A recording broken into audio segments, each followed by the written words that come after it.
Solar-Powered Economy.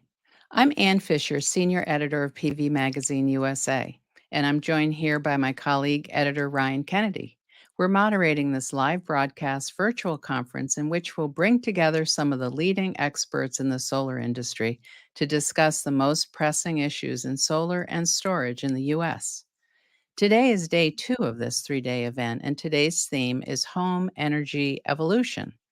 Residential solar is evolving, helping customers to achieve their goals of electricity bill savings, independence, and resilience under adverse impacts to the grid. Installers are expanding their suite of products and services, adding battery energy storage, EV charging, demand management systems, and more to their rooftop solar offerings. Today, we'll discuss how residential solar installers are meeting the moment and surviving difficult macroeconomic and policy conditions. We'll review how home energy solutions are evolving, arming homeowners with more control and visibility over their electricity consumption for decades to come. In just a moment, we'll hear from our keynote speaker, Mary Powell, Chief Executive Officer of Sunrun, one of the nation's largest residential and solar installers. We'll address the current state of the residential solar industry and overview how installers like Sunrun are meeting the evolving customer needs.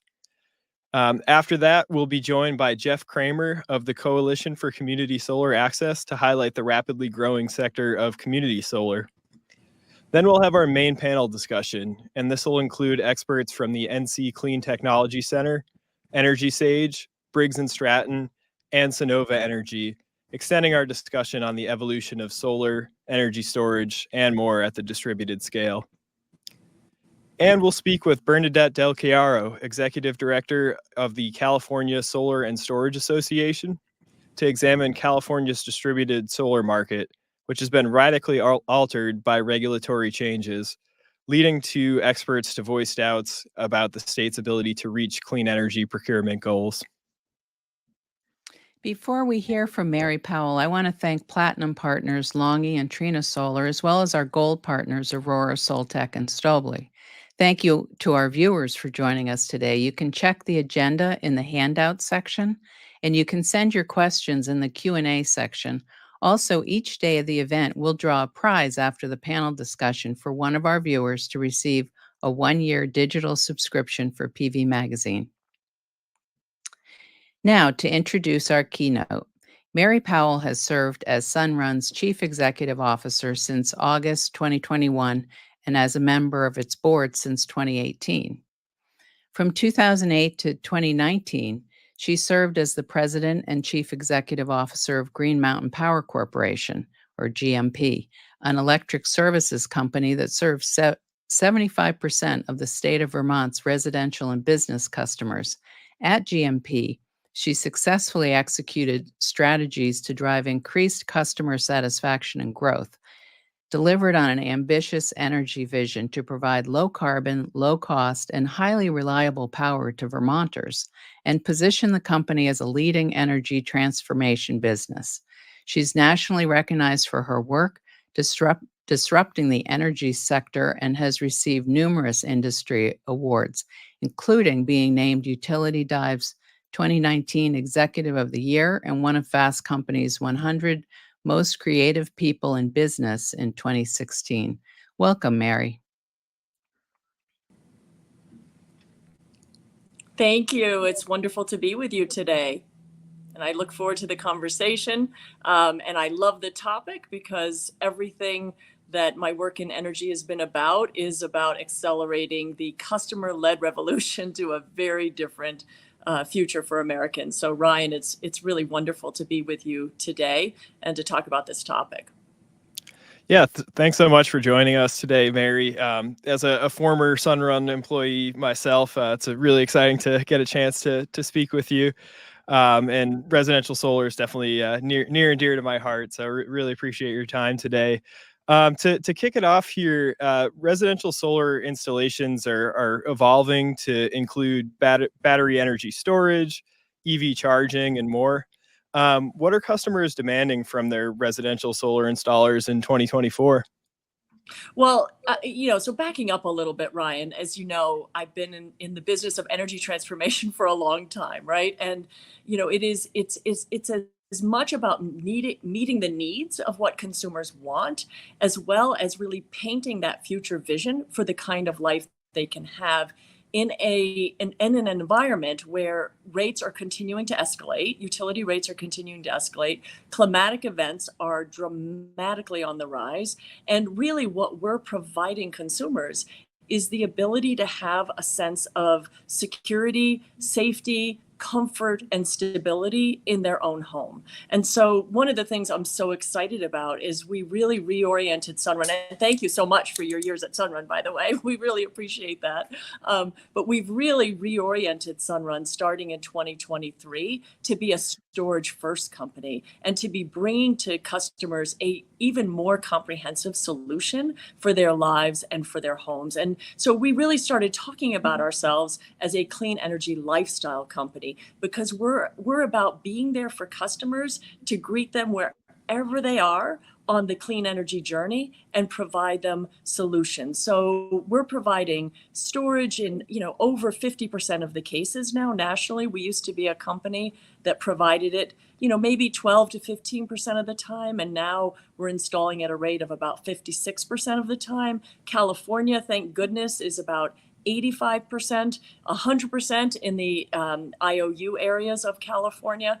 And we also are providing other interesting products that really help them transition. And as you know, Ryan, we were a leader in partnering with Ford on the F-150. And we announced earlier this year, I guess about, I think a month and a half ago, that we also are doing a pilot there or proving a proof of concept program where customers who have the F-150s are able to not just back up their homes, but back up the grid. So I have so much to say. So let's get going with the other questions. Yeah, absolutely. Thanks so much for setting the stage with that.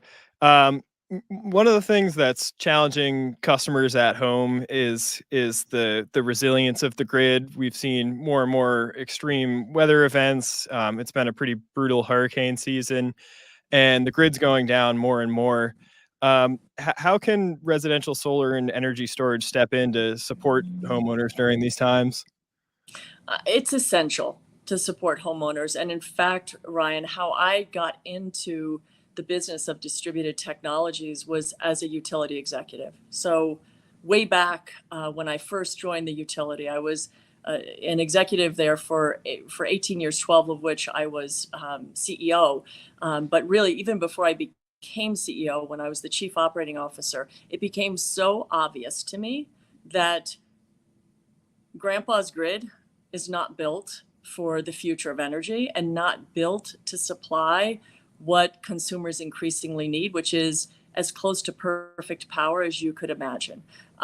So again, from a perspective of climatic events, where we've seen those events, I lived those events 20 some odd years ago, where ice storms took down transmission towers going from Canada into the US. And now we saw it recently in Texas, where you see literally transmission infrastructure sitting on the ground.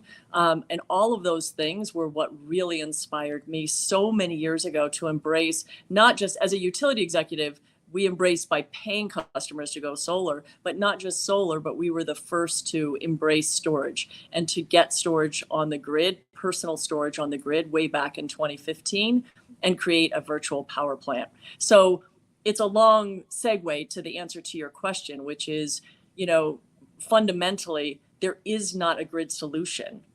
Like full stop, there is not a grid solution to provide Americans what they need to have the sense of security and safety in their own home. The grid's important. I don't say that because I'm saying the grid's not important. In fact, I spent a long time in that space because of the importance of the grid. But what's really important and more important is that we learn to radically embrace distributed technologies that are in homes that can give customers a better lifestyle and also support the grid. In fact, just this morning, we announced yet another program, this one in Orange and Rockland County in New York, where we're utilizing customers that went with solar and storage to back up the grid. And that's on top of programs in Texas, Puerto Rico, California, Hawaii, like all over the place, we're developing these capabilities, and Texas, in fact, as well. We also announced the Chiaro program in Texas, so that we're not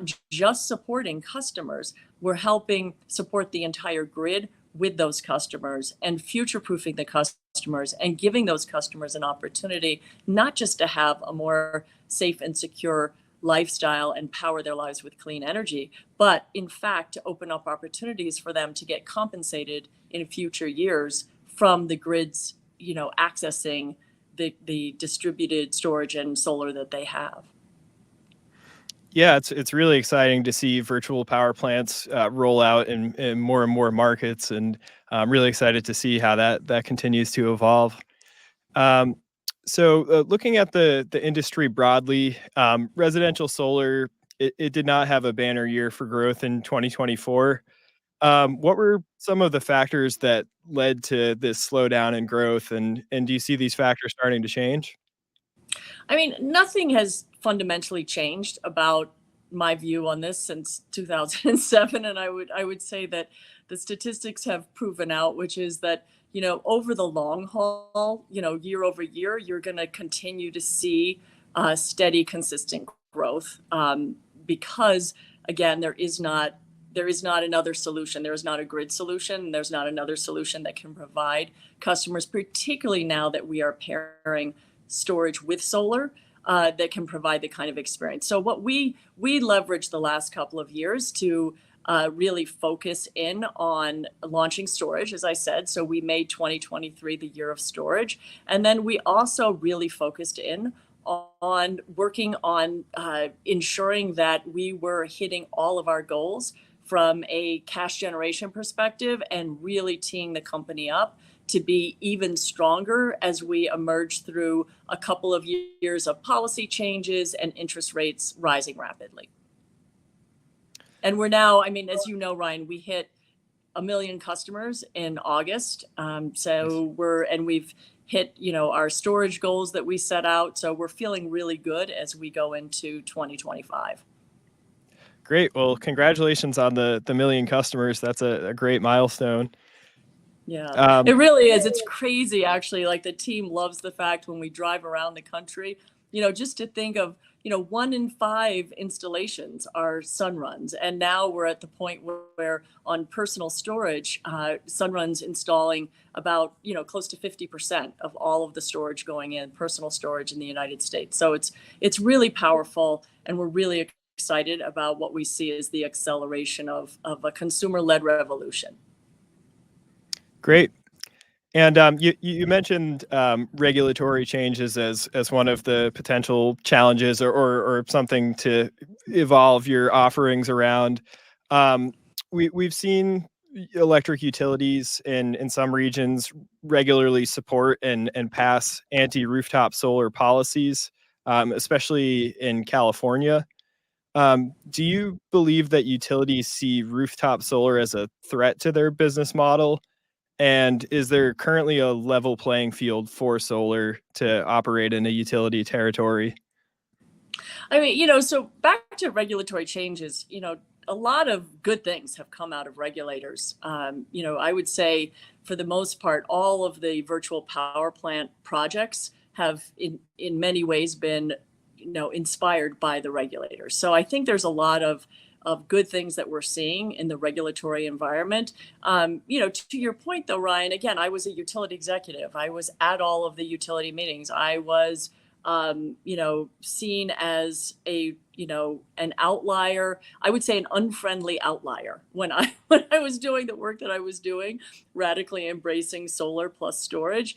And I think it's because it's not, again, the utilities are 100-plus-year-old culture, 100-plus-year-old way of thinking about how to deliver energy for Americans. So yes, I think there still needs to be a lot of innovation. There still needs to be, we have these technologies, they're here. We've proven that they can really dramatically improve and support the grid.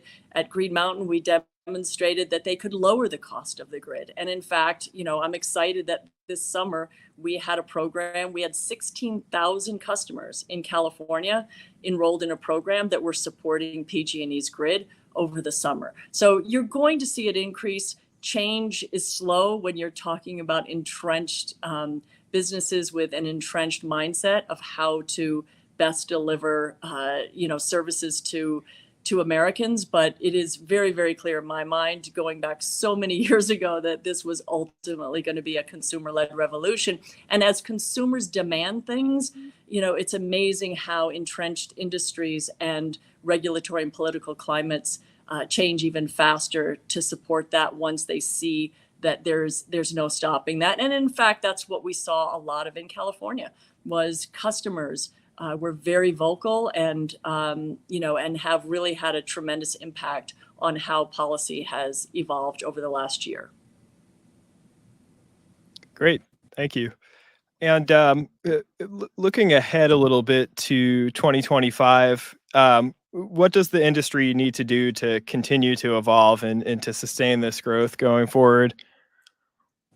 I've always believed in being customer obsessed. So one of the things that I've of course brought with me right into Sunrun is customer obsession, customer experience. Be focused on providing the most amazing experience that you can for consumers, and bring them the technological evolutions that are happening so that they can change the way that they power their lives and their homes, and they will adopt those. So what we need to all do is continue to be focused on what is best for the customer, bringing those solutions. We're moving more and more towards innovative product solutions for customers to meet with them where they are in the journey. We've used some really cool technologies like span technologies. We've used different storage technologies. We've done EV charging. We had the partnership with Ford. So you should expect to see a lot more of that from Sunrun. And I expect you're going to see that across the entire industry as we move towards providing whole home solutions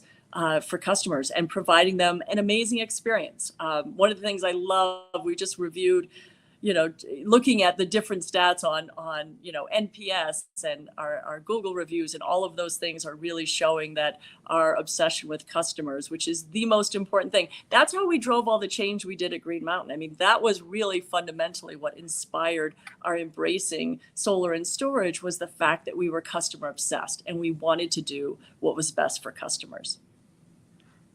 Great. And we have a few questions from the audience here, and a little time left for some Q&A. If you have any questions for Mary, feel free to submit them via the chat here, and we'll try to get to what we can here. We had one question about sort of customer experience. There's been a history of the industry having a reputation of some bad actors out there leaving poor customer experiences. So how can the industry come together and ensure that we'll have a good customer experience and that the reputation remains strong? Yeah, for sure. As I said, customer experience and customer obsession has been my jam for 20 plus years. Again, I'm really thrilled with some of the things certainly that we've done at Sunrun to be to really lead in this category. But also, the industry is constantly evolving and working on things like launching Recheck and ensuring that, we're continuing to evolve and provide the most amazing experience that we can for consumers. And we have, when we hit our 1 million customers, we brought customers with us to New York City to celebrate and help us ring the bell at the NASDAQ. And I can tell you, we have a lot of incredibly thrilled customers that are just so pleased with the incredible savings they've gotten, the resilience they've gotten. And again, the grid is not set up to meet the demand of the future. That's the other thing we didn't hit, Ryan. I mean, you're seeing between AI and electrification, you're seeing so much more demand on the grid that can't be met. So these are really important solutions for customers, and we have to, just keep leading the charge in delivering the most amazing experience and thinking about how we can support customers that aren't having that experience from other companies. Great. And you mentioned briefly the recharge program. Could you expand a little bit of how that works and what went behind creating that?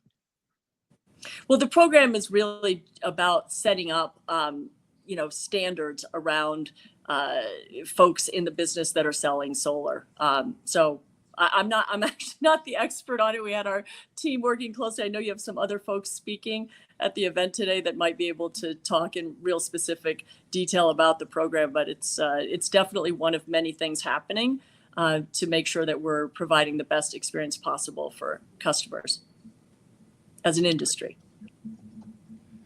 Great. And could you also talk a little bit more about the partnership with Ford and the Lightning truck? You mentioned the capability of vehicle to home or vehicle to grid. What does an electric vehicle unlock for homeowners? So we were so excited about that program, and we were thrilled to do this proof of concept this summer in Maryland to show that, again, these amazing trucks aren't just amazing in the context of, actually, I'm in Utah right now, and when I'm here, I drive one of our F-150s, and it's an amazing vehicle, the Lightning.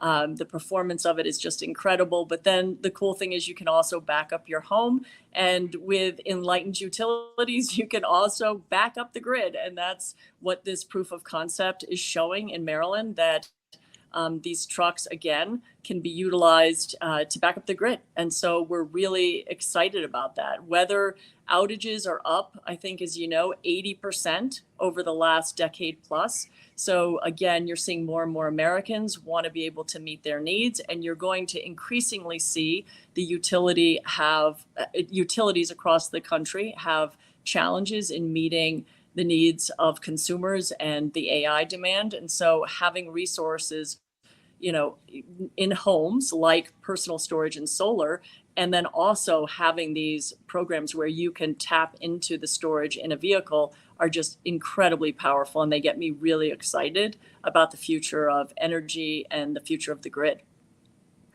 Yeah, it's exciting. Because again, sorry, Ryan, I have one more point on that.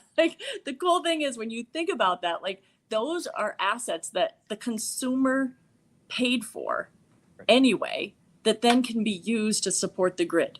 Versus the traditional, again, having run a totally vertically integrated utility where we had responsible for transmission, distribution, all the generation, everything was a rate-based asset that then had to be the cost spread across all of the customers. And this, this customer-led revolution is so exciting because it's about consumers who are buying stuff that's improving their lives anyway. And then PS, the utility, the enlightened utility gets to tap into that and help make the grid work more affordably and resiliently for all. It's incredibly powerful from just an economic perspective. Yeah, it's really exciting. The promise of it, an electric vehicle stores a lot of energy, often more than what you have attached to a home. So it's really exciting to see all that flexible power being leveraged. Yep. Yeah, I mean, we're sitting on, just to drive that home, again, having hit 1 million customers in August and having hit a very large number of storage customers as well. We're sitting on 7 gigawatts of solar capacity and 1.8 gigawatt hours of storage capacity already at Sunrun. And there's we're continuing to grow. So that's really powerful. I mean, that's enough. When you think about it from a grid perspective, that would be enough to power a city like San Francisco for hours. So just imagine, as this customer-led revolution continues to grow, it gets really exciting to think about how you could leverage those resources. I would also say, again, from a utility perspective, we had peaker plants, and we did all the tests, we did everything to make sure that they were taken care of for when they were needed, which was maybe 15 minutes a year, right? And you still kind of crossed your fingers and hoped on that day that you really needed those peakers, that they would come online and they would perform the way they do. One of the things I love about what we're doing and what we're building in this largest distributed power plant in the country is that these are flexible resources. So yes, let's say that for some reason, 10 homes don't come on. For instance, in California, where we have 16,000 customers participating. Okay, if a few don't show up, it's not a problem. You still have so many resources that you can access. So to me, it gets incredibly exciting when I think of 2 years out, 5 years out, and I think about the size and the scale and the flexibility and the power of this distributed power plant that we're building. Yeah, that's one of the things I think I'm most immediately excited for with distributed energy is pushing out peaker plants. A lot of reports that I've read show that it's some of the least cost effective and least and most carbon heavy among natural gas sources. So really exciting to see Oh, solar and battery step in there. no, for sure. That is one really obvious major way we can make a big difference. Great. Okay, can I jump in here with I have a technological question. Great. Is the residential sector sensitive to technological developments, or is PV panel efficiency the main concern?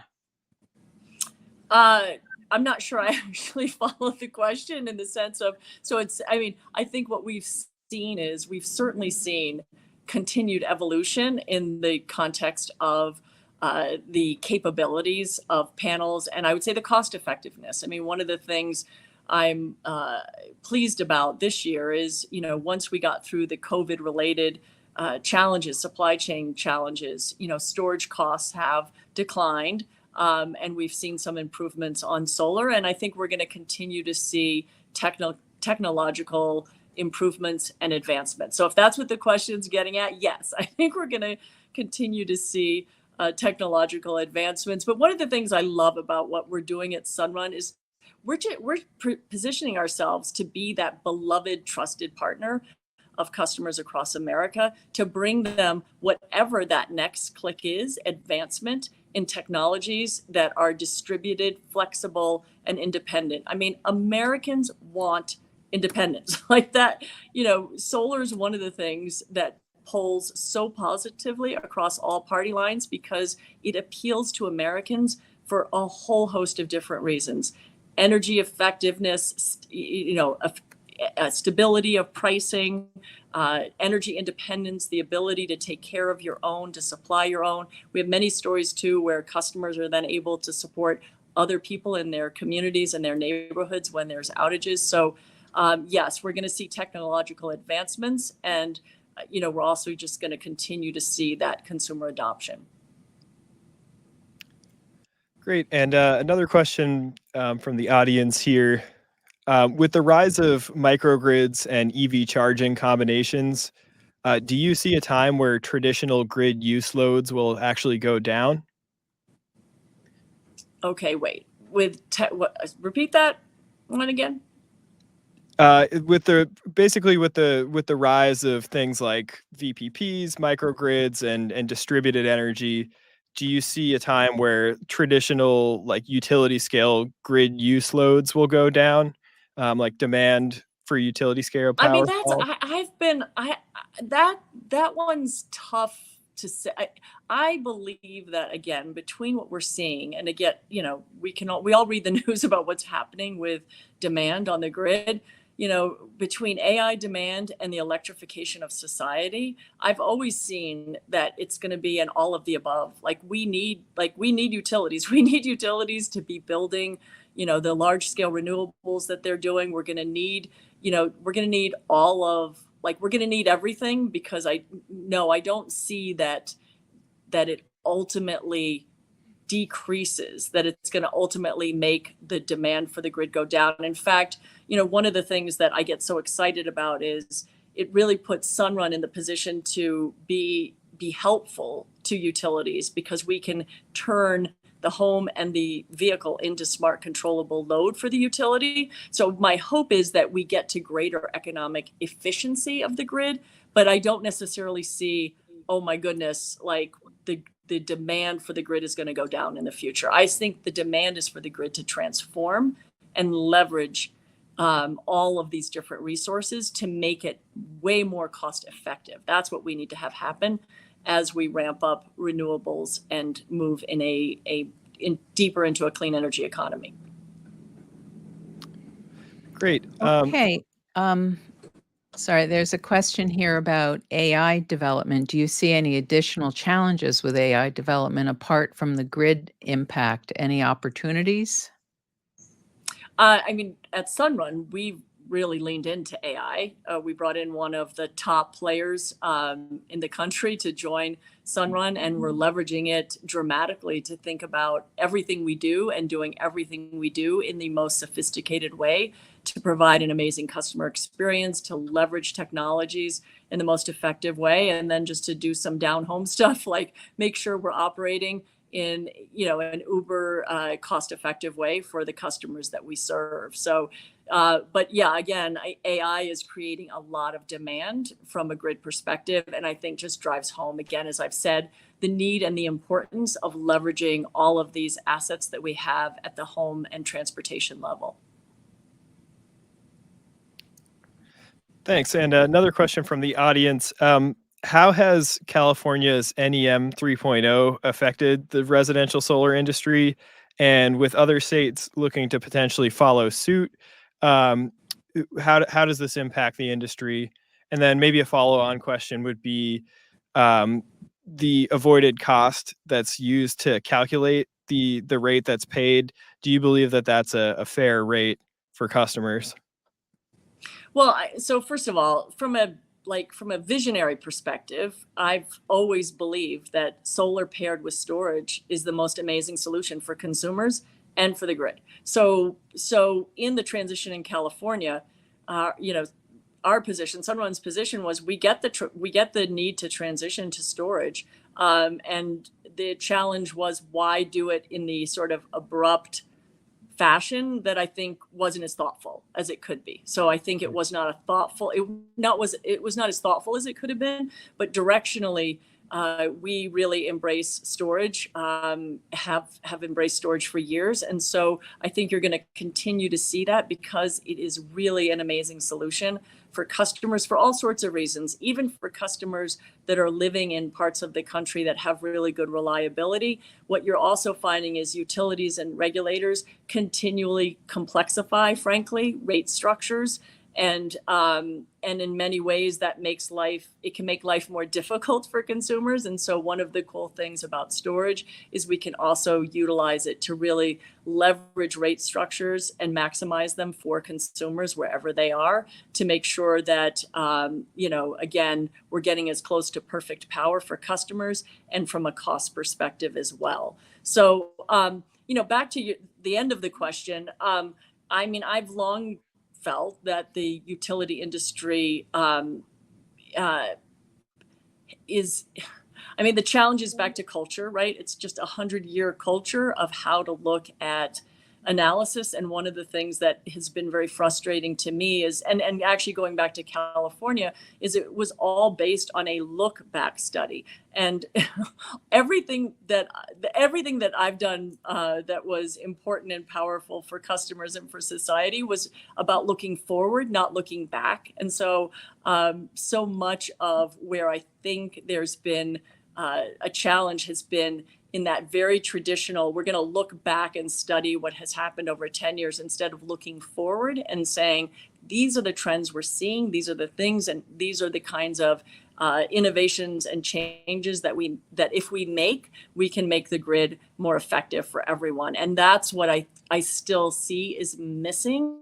And I think when you make that, when you look forward and you radically embrace change and you say, how can I leverage it? I think you would get to very different math from a utility perspective. In fact, I don't think it, I know it because that's what we did at the utility that I worked at. We were able to show math that actually showed, nope, we can really leverage these resources. And in fact, we paid customers way back in 2007. We recommended paying customers for their solar energy. So there's a lot to unpack there. But I think all of it comes down to let's look to the future, let's radically collaborate, and let's get this done for Americans.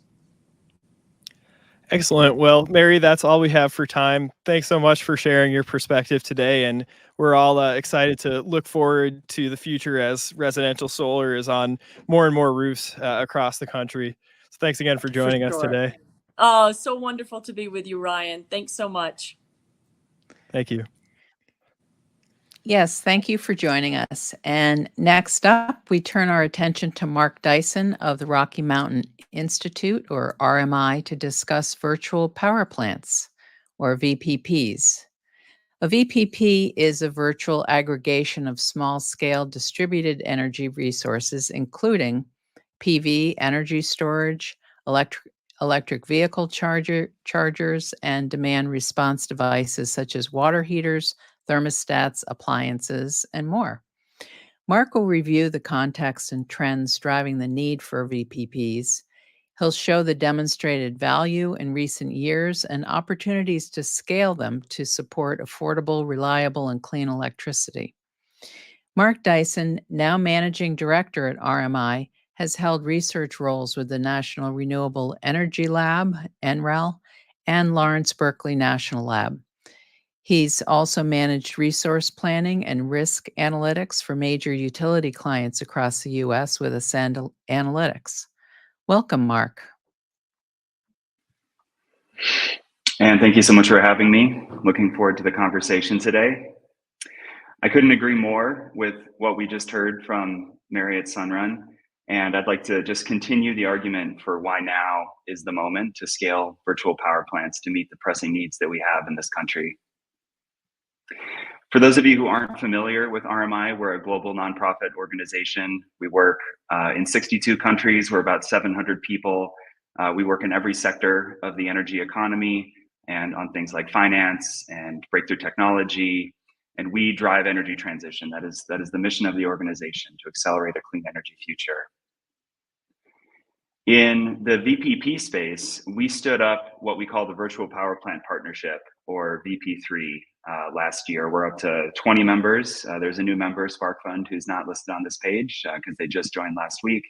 And we work with these leading companies, including Sunrun, and utilities and policymakers and regulators across the country to set up conditions where VPPs can help solve problems for customers, for utilities, and for society. In today's conversation, I want to talk about a couple things. I want to just reiterate the why. What are we seeing in the world that means that we know we have to move quickly on VPPs? I'm going to talk a little bit about the what. What are we seeing in terms of leading practices from VPPs that are rapidly gaining traction and proving their value this summer, last summer? And how are we going to move forward? What do we have to do to put VPPs on the inflection point and have them be a big part of the solution by the end of this decade? So I'll start with the why. I can probably go through this pretty quickly, but the biggest why is that load is growing for the first time in 15 years. This chart shows our team's tracking of IRPs, or integrated resource plans, that cover about half of American electricity demand. And we show four different projections. The bottom line here was the projection that utilities were making as of January of 2021. August of 2022, we saw that tick up a little bit. December of 2023, and now finally, the latest data just from last month showed a pretty big jump in the increase in electricity demand that utilities are now forecasting across the country, which again is unseen in this century and consistent with levels that we last saw in the 1980s. Another why for virtual power plants is, as Mary was just sharing, the challenge of resilience. This map from poweroutage.us was pulled off their website 48 hours after Hurricane Milton made landfall a couple weeks ago. And there were about 2.5 million customers still out of power 2 days after that hurricane made landfall. Many of them were in North Carolina, where the power first went out with Hurricane Helene a week earlier. This is a growing challenge, and in addition to load growth, a reason why we need every tool in the toolkit to improve grid reliability and resilience. And VPPs over the last couple of years have really shown their promise and their ability to deliver against some of the requirements. So we put out this insight brief on how VPPs can help meet summer peaks earlier this year. And we highlighted 4 unique benefits and examples of how those VPPs were delivering those values across the country. So the first, just getting to the resilience point, we looked at the way that, speaking again to what Mary just shared, Green Mountain Power, Holy Cross Energy, Duke Energy, PG&E have worked with companies across the VPP value chain to use batteries and solar to help customers improve their own resilience. We looked at how utilities are partnering with VPP companies to take advantage of existing assets that are already bought and paid for on the grid, like solar panels, like EV charging infrastructure, like thermostats, to access a resource in a more affordable way than building a whole new power plant from scratch. We looked at how VPPs can go from the drawing board to megawatts providing value on the system in as little as 6 months, with examples from Ontario, California, and Texas. And we looked at how different VPPs can grow and adapt with grid needs over time to not only meet peak demand requirements, say if that's the biggest challenge, but also evolve to provide more flexibility services more often to meet utilities' needs as they evolve over time.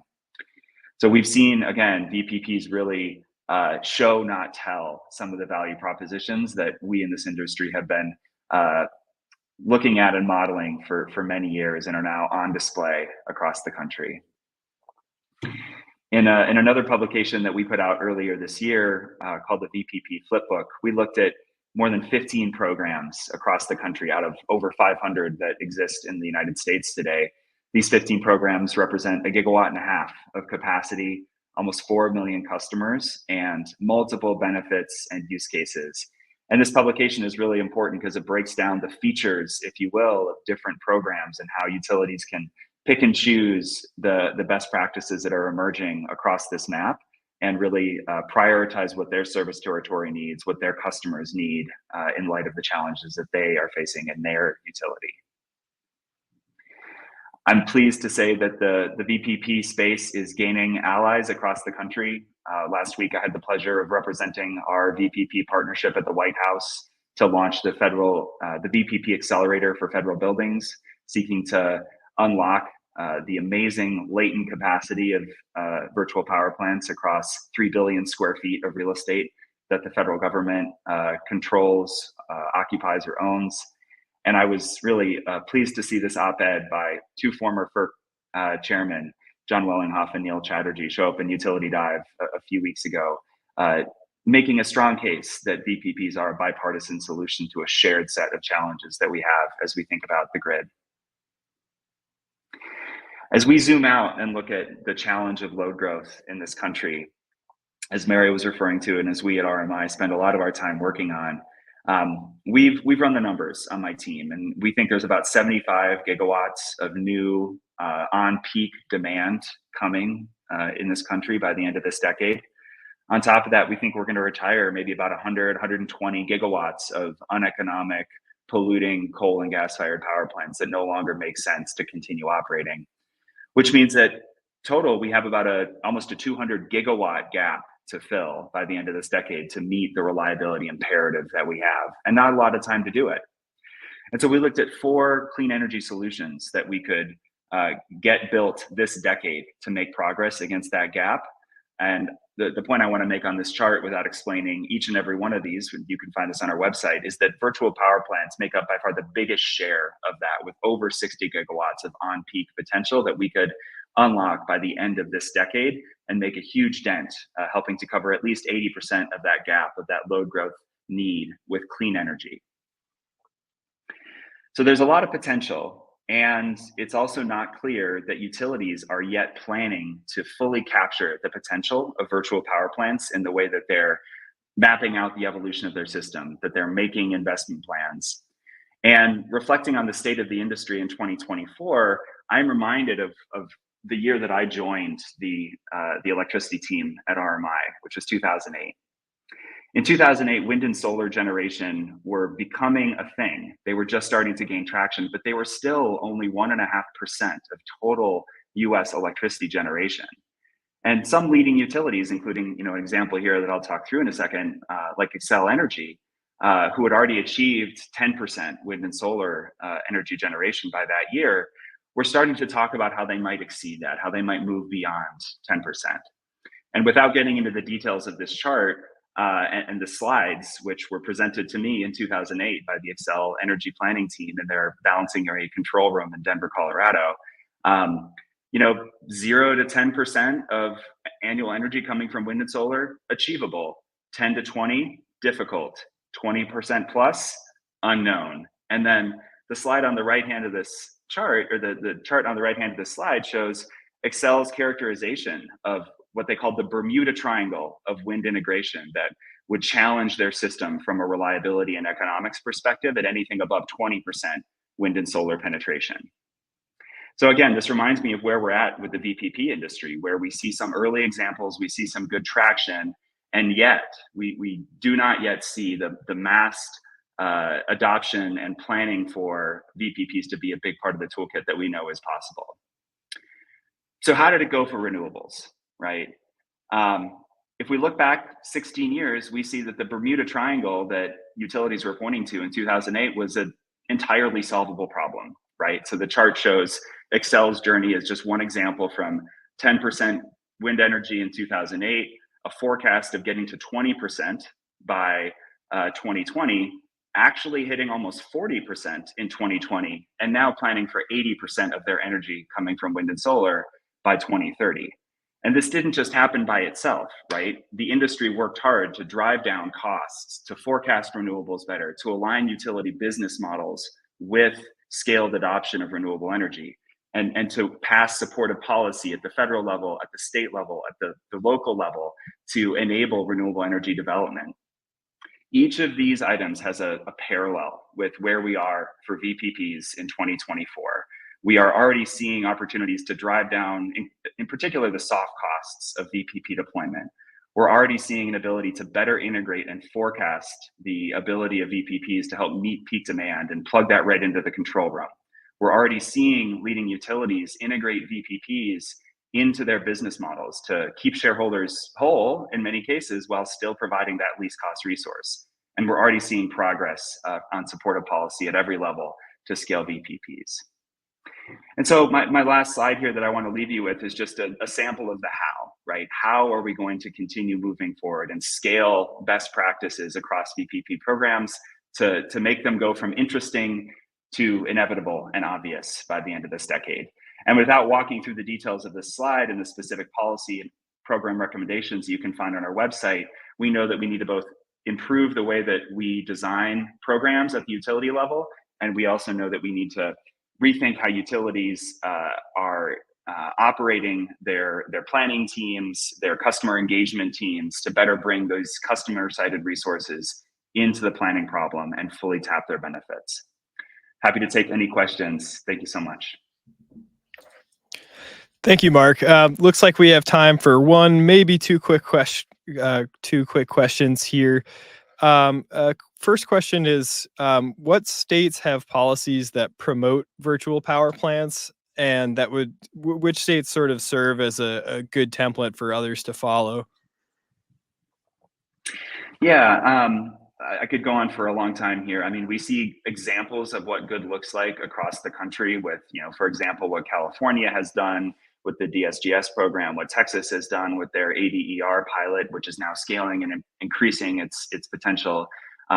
Here in Colorado, we passed a bill in the last session that was actually signed on the patio outside the RMI office here in Boulder that incentivized utilities and required them to use VPPs as part of their distribution planning process going forward to reduce customer costs. So we can pick and choose elements of success from states across the country that give us a path forward.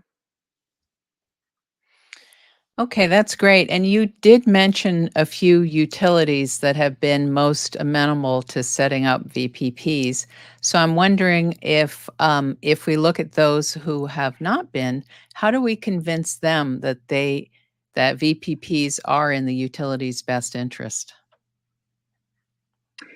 I think it's show, not tell. I think it's to continue highlighting the way that the leading utilities who have embraced this have better engagement with their customers, are able to deliver fewer customer outage hours, are able to to lower costs and minimize rate pressure in the face of rapidly increasing rates. And we're working with many of those leading utilities to broadcast that and again, show not tell the fast followers how it's done. And PV Magazine USA can help with that too. We can help tell the story. So looking forward to work working on with it. you on it. Thank you. Well, thanks again, Mark. Looks like that's all we have for time for now. Really looking forward to seeing how the industry continues to embrace the power of virtual power plants. And thanks for joining us. Thanks so much.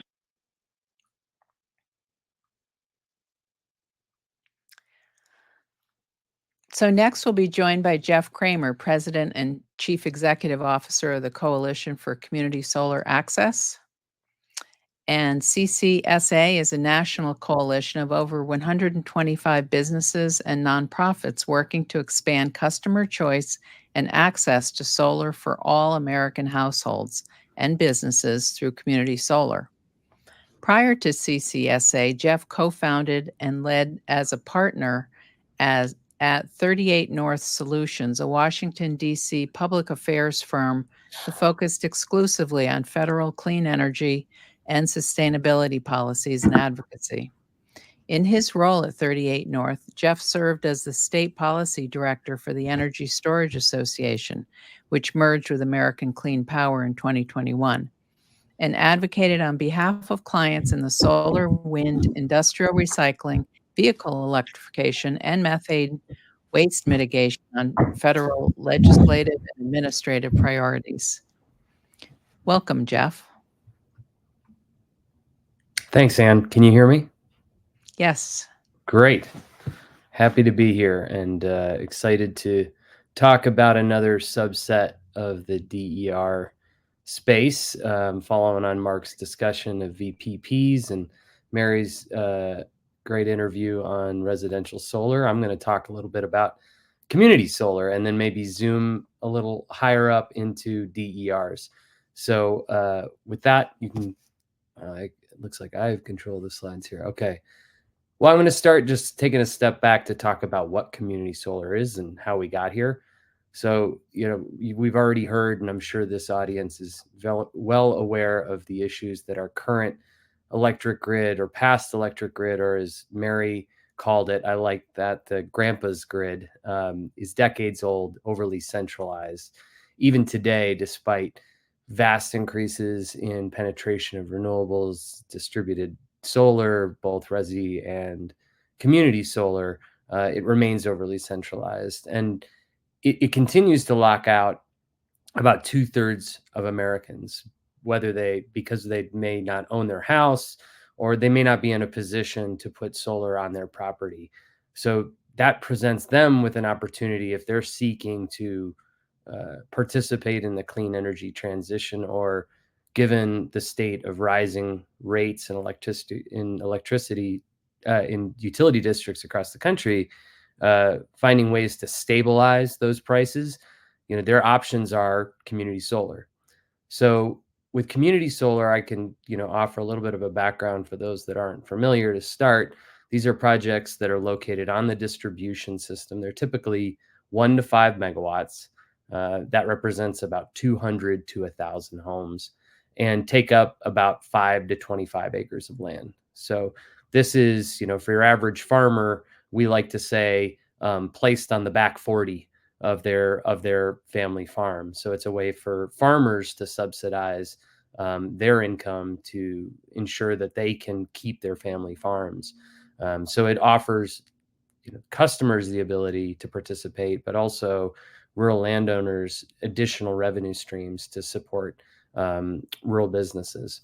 So the way it works is that you have multiple subscribers that participate in a single project. So that can be homeowners, businesses, churches, schools, governments, renters, and other households. And then these subscribers in these projects receive a credit on their utility bill for the portion of power they produce. So just like this morning, talking about the power of consumers, the vast majority, or literally all community solar projects in the areas and in the states that we work in, which is over 15 states across the country, are sold out because demand is so high to participate, especially given the fact that currently we've got about 7 gigawatts of power on the system, or of projects installed on the system, and a significantly higher amount of customers that don't yet have access to those projects. So talking a little bit about where the community solar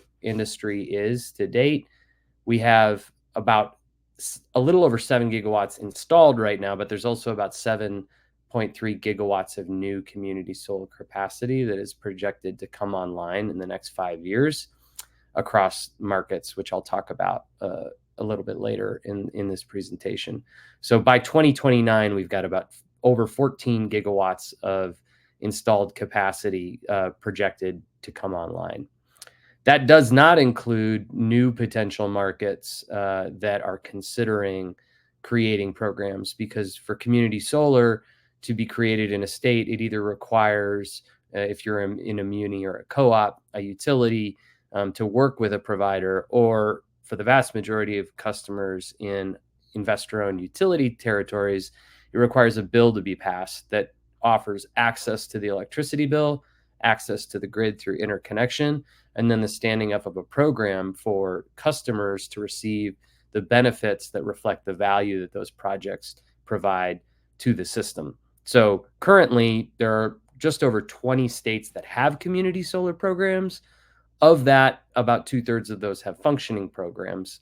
For example, California has a program, but it doesn't have a functioning program. Thus, it locks out the vast majority of customers from participating in community solar.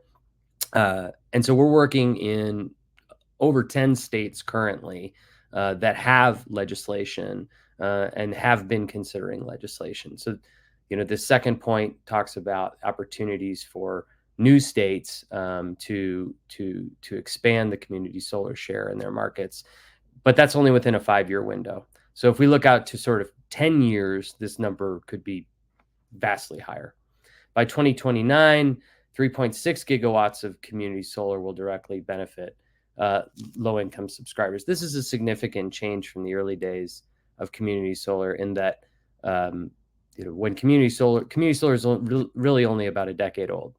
And in the early days of community solar was a new model that was being developed. In that 10 years, there's been a significant increase in the amount of political will to provide these benefits more equitably to low-income subscribers. And we're proud to say that almost the majority of community solar in the out years will be designed through policy mechanisms to serve low-income customers in disadvantaged communities, both because of state legislation and federal legislation. So here's showing, as we go out to 2029, we're seeing that 14 gigawatt number, though as an annual total, we're seeing that number decrease in that states, whether through regulatory commissions or state legislatures, have the ability to unlock capacity based on pent-up consumer demand to access those projects. So referring again to the federal programs that support community solar, and I think some of the formatting was a change going from our presentation, sending it over here. But first, I wanted to note the EPA Solar for All program. That's a program we worked on helping. We were part of working to create with the U.S. Senate and the House.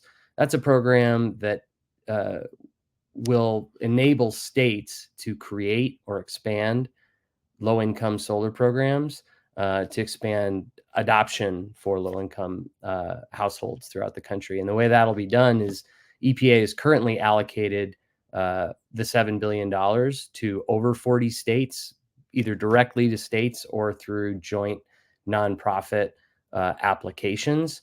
And those funds will help stand up new programs, ideally, or expand existing programs that will offer either homeowners through rooftop solar or renters and others that don't have access to solar on their roofs to participate in community solar programs. Second, there's a program called the Low Income Communities Bonus Credit Program through the U.S. Treasury. This program is a 1.8 gigawatt a year program focused on expanding benefits of both rooftop and community solar, and those monetary benefits to those households to require either a 10 or a 20% minimum discount on their electric bill, which, thinking back to Mark and Mary's comments earlier, with rising rates, that 10 and 20% can be hugely impactful to American households with rising rates. Lastly, there's a whole grab bag, I guess I could say, of additional federal programs to support the expansion of community solar. One of which, that often gets overlooked but is critically important, is lowering the dramatically or the consistently increasing cost of interconnection. So the base costs or the costs of interconnection can now be included in the base ITC or tech neutral ITC going forward for projects under 1 megawatt. I referred a bit to the markets where we're working. The dark orange states represent active markets where community solar has programs, and the yellow represents states that are considering community solar projects. However, the dark orange also represents states like Oregon and California who have programs on paper but don't have programs that actually deploy megawatts at this moment. And CCSA is working with the legislature and commissions in those states to fix those issues. So stepping back, I thought it might be helpful to sort of talk about the evolution of community solar to put this all in context. Community solar has seen a number of hockey sticks over the last decade. Its first being from its first phase, which community solar actually started in rural areas. Rural co-ops in the U.S.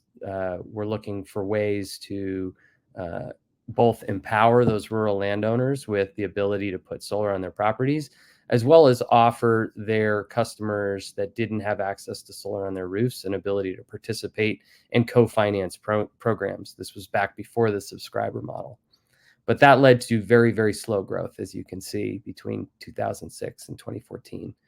From around 2015 to 2018, that dramatically increased because states created scaled programs across entire states in investor-owned utility districts. Moving to Community Solar 2.0, this is the end of the first hockey stick, the beginning of the second. This is largely marked by the transition from the ownership model to the subscriber model. As financiers became more comfortable with community solar, essentially, if you think about community solar from a financier's perspective, if you have a solar project with one off-taker versus multiple off-takers, once those consumers are more comfortable with community solar, it's actually makes the project more financeable and more secure if you can swap out one portion of a project, one subscriber of a project with another. That also led to improvements in the product for customers. So going from a project, a type of offering for a customer that required, taking out a second loan on their property or lien on their property, to simply going online, signing up for a subscription where ownership wasn't required, but a third party owned the project, and it took 10 to 15 minutes. That enabled vast amounts more of customers to be able to participate in the project. And that's where we see states like New York, Illinois, Colorado, Maryland, Massachusetts today having hundreds of thousands of customers with the potential for millions going forward. Now, before I go to the sort of final slide here, I thought it might be helpful to just talk about a study we did back in 2020 and 2021 alongside some of our rooftop solar partners. And this was a study to take a look at what the grid, what sort of a model, or what a model would choose where you could bring distribution, transmission, and generation considerations into one room and offer the inclusion of distributed solar and storage, as well as VPPs, as an option for consideration within that model, as typically those types of modeling are done either through simply the utility or are done in a siloed approach from transmission, generation, and distribution costs. When you put all those resources in one room and you include the ability for distributed solar and storage to be included, you can save almost $500 billion by 2050 is what we found. And we found that, well, we're going to continue to need a significant amount of transmission and bulk scale generation. We're going to need a significant amount of distributed solar and storage, as well as VPPs or demand response to achieve the lowest cost decarbonized grid. And that's specifically almost 250 gigawatts of distributed solar and 160 gigawatts of 247 gigawatts of distributed solar by 2050 and 160 gigawatts by 2030. Essentially, if you ask why did this happen? I mean, this really gets back to, thinking to Mark, we're validating the original hypothesis that, say, Amory Lovins had many decades ago, which is if we can leverage the demand side, both through generation, efficiency, demand response, we can permanently smooth the demand side to be able to create clearer signals to the bulk scale system to reduce the amount of spend we have on the transmission and generation side to the degree of a 16% net peak load reduction by 2050. We're hoping to update this study soon, and I'm sure I'm running out of time here, but just putting this in context, we have a goal to hit 30 gigawatts by 2030 of community solar. But when you expand this to new innovative products that still include customer considerations, whether through impact recs of the light, through other forms of dispatchable front of the meter DG, we see an opportunity for a significant amount more. So if you're not yet a member, we'd love to work with you. Please reach out. Here's my information, and I'm happy to take a couple questions. Okay. Thank you, Jeff. We do have a couple of questions. We are just about out of time, so we'll try to make them quick. First off, you mentioned the Solar for All program. What does the money from Solar for All go toward? Is it to streamline the customer acquisition process, or is it more than that? It's a good question, and we'd need another 15 minutes for me to fully answer that one. But generally, the idea is that it offers states the flexibility to do whatever they believe will be best for their state to catalyze market creation for either behind the meter or front of meter community solar type programs that reach low income customers. So I think the key devil will be in the details in terms of what the states come out with, because we haven't seen all the applications yet, and what EPA holds them account to do, because the idea here is for that money to serve as a catalyst for market creation. So it could go into the base credit rate. It could go as an immediate pass-through for additional incremental savings. There's a lot of different ways that it can be used. And we're actually working with NREL and EPA and other stakeholders to ensure that that money is leveraged as far as it can be. Okay, well, I think we should wrap up here, but thank you for all the work the coalition is doing. You're certainly moving community solar forward. Thank you. Thank you, Ann. Thank you, Ryan. Thank you. Okay, we will now take a 5-minute break, and we'll return with our panel discussion on the evolution of distributed solar storage and more.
Hello, and welcome back to our main panel discussion, the home energy evolution.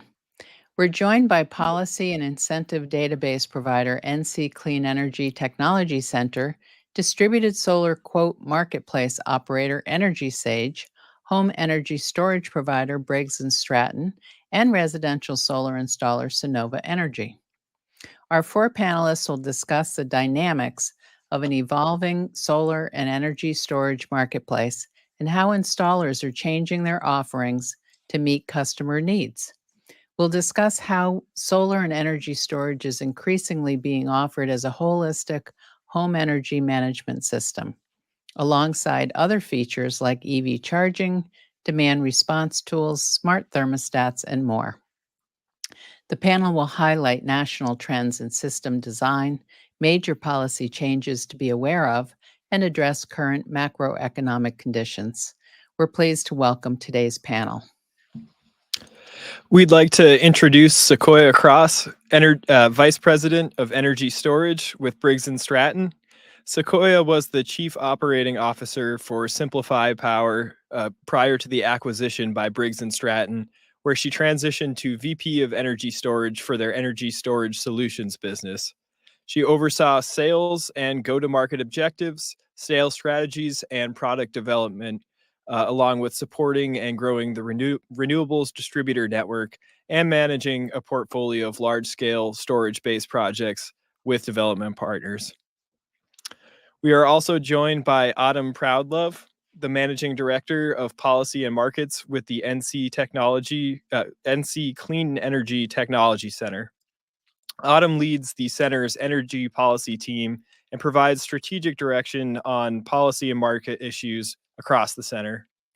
Autumn oversees the policy team's portfolios of activities, including the database of state incentives for renewables and efficiency, which we often reference on PV Magazine, and the Insight Policy Tracking Services, among many other initiatives. She serves as the lead author and editor for 50 States of Solar, Grid Modernization, Electric Vehicles, and Power Decarbonization quarterly policy tracking report series.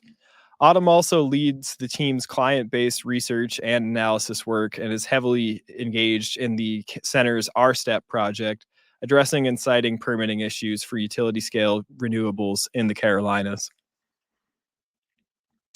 And Meghan Nutting has served as Sunnova's Executive Vice President, Government and Regulatory Affairs since May 2021, prior to which she served as Executive Vice President, Policy and Communications.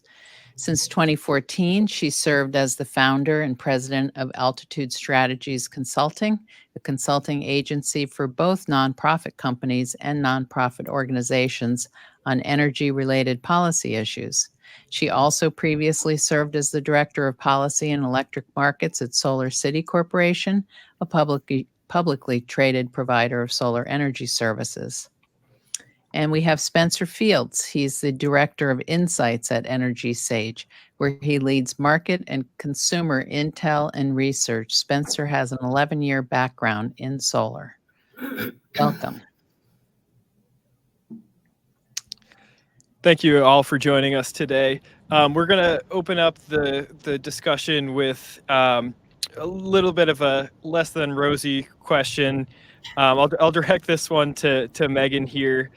We've seen some major solar installers like SunPower and Titan Solar Power go bankrupt this year under difficult macroeconomic conditions and policy struggles.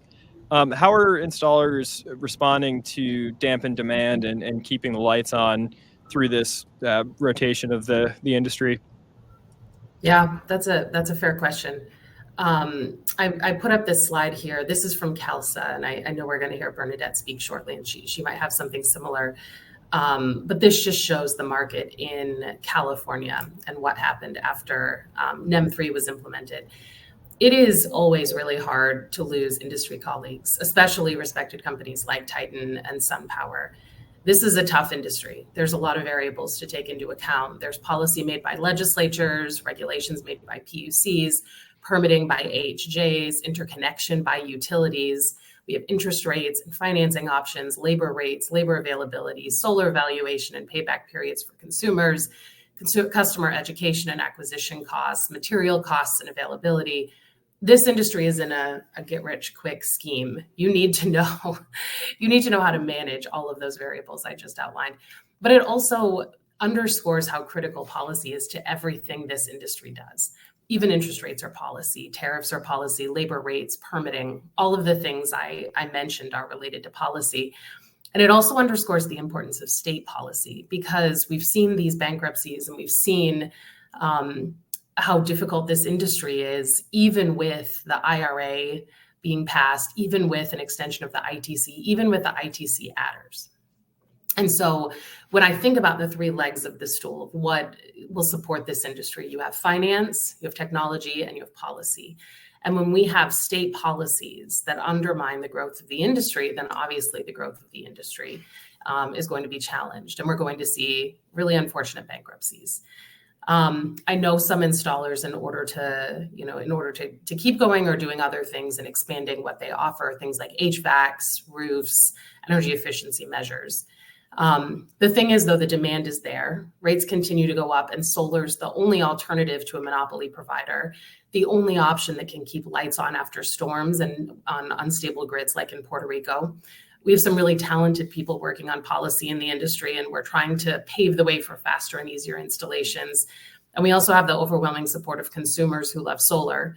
We're up against increasing rates and increasing energy demand that needs to be met quickly. So I'm really optimistic about the solar industry, and wanted to share this slide. So it shows that we're going to see a decrease this year, but after that, we're going to rebound. And so I'm really optimistic about what's going to happen. And I know our industry colleagues and companies that maybe have struggled, we'll see them in other companies. We'll see them hopefully continue to stay in this industry, because we're going to see a ton of growth. Great. And building on that, we've seen a lot of analysts forecast growth, modest recovery, and some growth in 2025. Spencer, what are some of the factors that would drive this growth for 2025? And are you also seeing that potential? Yeah, absolutely. Like Meghan mentioned, 2024 is going to end up down year over year. I think it looks like 5, 15, 20%. Most industry analysts are pointing to growth of 10 to 15%, maybe 8 to 15% in 2025 on a year over year basis. There are three key factors that we're looking at EnergySage that are going to influence growth in the residential solar space. The first one is that interest rates are coming back down. On EnergySage, we track, we're an online platform for people to receive clean energy quotes for their home. So we track the data in those quotes. And one of the things that we've looked at for years and years and years is the evolution of the interest rate in the financing options that are included in quotes. And just 2 years ago, the average interest rate, or really the median interest rate included in loans in residential solar plus storage quotes on EnergySage was under 3%, whereas in the first half of this year, it was over 7.5%. So the Fed rate cut, we anticipate will make a huge difference here. I mean, a 0.5% rate cut on a 25-year loan or a 20-year loan is maybe only going to save people $10 a month, but that on their monthly payment, but that could be the difference between solar saving money in the first month or not. And that's still thousands of dollars over the 20-year term. The second thing that I'd like to point out is solar pricing. We've been tracking solar prices in the quotes on EnergySage and how they've evolved over the last decade. We first started publishing data about solar pricing in the US in 2014, which is pretty wild to have that sort of longitudinal look at the state of the market. We saw sort of a low in solar pricing in the middle of 2021 at about $267, $268 per watt. That's installed price gross on EnergySage, and that's a cash price, which is worth pointing out. Prices went back up between 2021 and the start of this year, but so far this year, and in particular in Q3, we're starting to see prices come back down to that level that we saw in 2021. So almost a reversion to that low pricing level, whether it's because of improving supply chain shortages, labor issues, generally inflation coming down, sort of you name it, any number of those issues. But between reducing the cost of solar and dropping the cost of financing or sort of the interest rate associated with financing, you're making solar more affordable. More people are going to do it. And then the third thing is just electrification more broadly. I know we're going to talk about that a bit more in this conversation, but when you look at there have been 5 million homes in the US that have installed residential solar. In the history of the residential solar industry here in this country, and SEIA is forecasting or targeting 10 million total by the end of this decade. So we're basically saying, let's go out and double the number of solar installations that we've seen in 5 years. That sounds really ambitious, but then when you start to break it down, well, you know, we just heard from RMI. RMI says that to hit heat pump targets and goals at the state level, we'd have to install 19 million of them in homes, or in 19 million homes by 2030. We just saw 350,000 EVs sold this quarter, and that's only about a 9% penetration rate of new sales as EVs. So you'd expect a lot of level 2 EV chargers coming online as well. And so, you know, when you start breaking it down like that, now all of a sudden, if you're powering your heat pumps, you're powering your car, you're you're electrifying more of your life, hitting 5 million installs in 5 years actually sounds pretty achievable. Excellent. Thank you. Okay, so Autumn, I'd like to ask you a question about the states, and your report, 50 States of Solar, is very aptly named because we really have 50 states with different policies and incentives playing an important role in the varying success of residential solar across the U.S. So what are some of the state level policy changes for 2024 that are expected to generate demand? Sure. It's been a somewhat challenging year for state solar policy across the country, but probably the biggest bright spot that we're seeing is the Solar for All program that Jeff discussed a bit. So to add a little bit of color to that, this is a $7 billion 5-year program through EPA that's focused on solar for low-income customers, and it will largely be implemented by states. So there are 49 state-level awards, 6 tribal awards, and then 5 multi-state awards. A minimum of that $7 billion, of 75% of that will go directly toward incentives for solar for low-income and disadvantaged households. And then up to 20% of that funding can be used for enabling upgrades. So that's a massive amount of incentive funding that's going straight into states. There's also a market transformation component of this program where states will be trying to address policy and market barriers in their states with hopes of creating a more sustainable residential solar market by the end of that 5-year program. So this is a really huge deal, and it will certainly generate some demand across the country. As far as some other individual state actions we've seen, one notable one was in Virginia. They passed legislation that allows third-party solar leasing now. We also saw a few actions that are related to net metering system size limits and to aggregate caps. These can kind of broaden that market and to provide some more certainty as to the policy and the compensation in years to come. So we saw Kansas increase their aggregate cap, phasing that in up to 5% and increasing system size limits. We also see Alaska actually considering an aggregate cap increase right now from their current 1.5% up to 20%, which would be quite a big increase and going against that trend of states moving away from traditional retail rate net metering and actually providing some certainty that they will have this up to 20%. Okay, great. So Meghan, similar question. Looking ahead, are there any upcoming policy decisions that residential solar installers are supporting, either at a state or a federal level? And are there any to be aware of that are being opposed by the industry? Yeah, I mean, as I was saying, solar or state policy is so critical to the success of this industry. We're also seeing, a huge increase in demand in energy prices. I think in the PJM capacity auction, they just had a 9x increase in their baseline power capacity prices over the previous year. So that's not because of solar, it's because we just need more power to meet demand and we haven't been able to build it.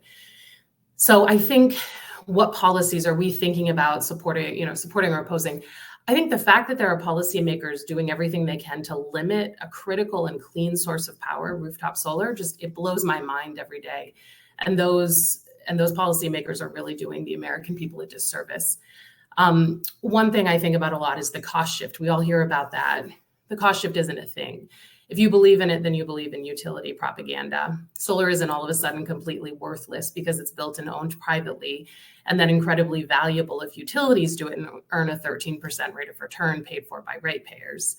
So that's a line we're being fed by utilities. They have an incentive to keep their monopolies and their control of their profits. An LBNL study that I know a lot of you are familiar with came out years ago, and it indicated that rooftop solar could have an extremely slight positive or negative impact on energy prices at a 10% or higher penetration rate. And that was before the advent of VPPs. And it was found that energy efficiency had a much bigger impact.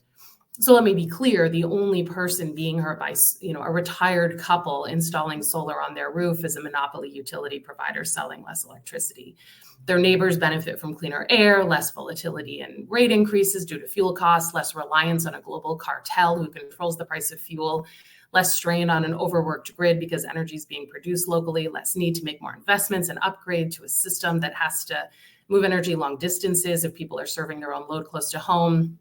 And with VPPs, a reduction in the need to overbuild the system by 20% to meet peak demand, and then the resultant cost savings that come from that.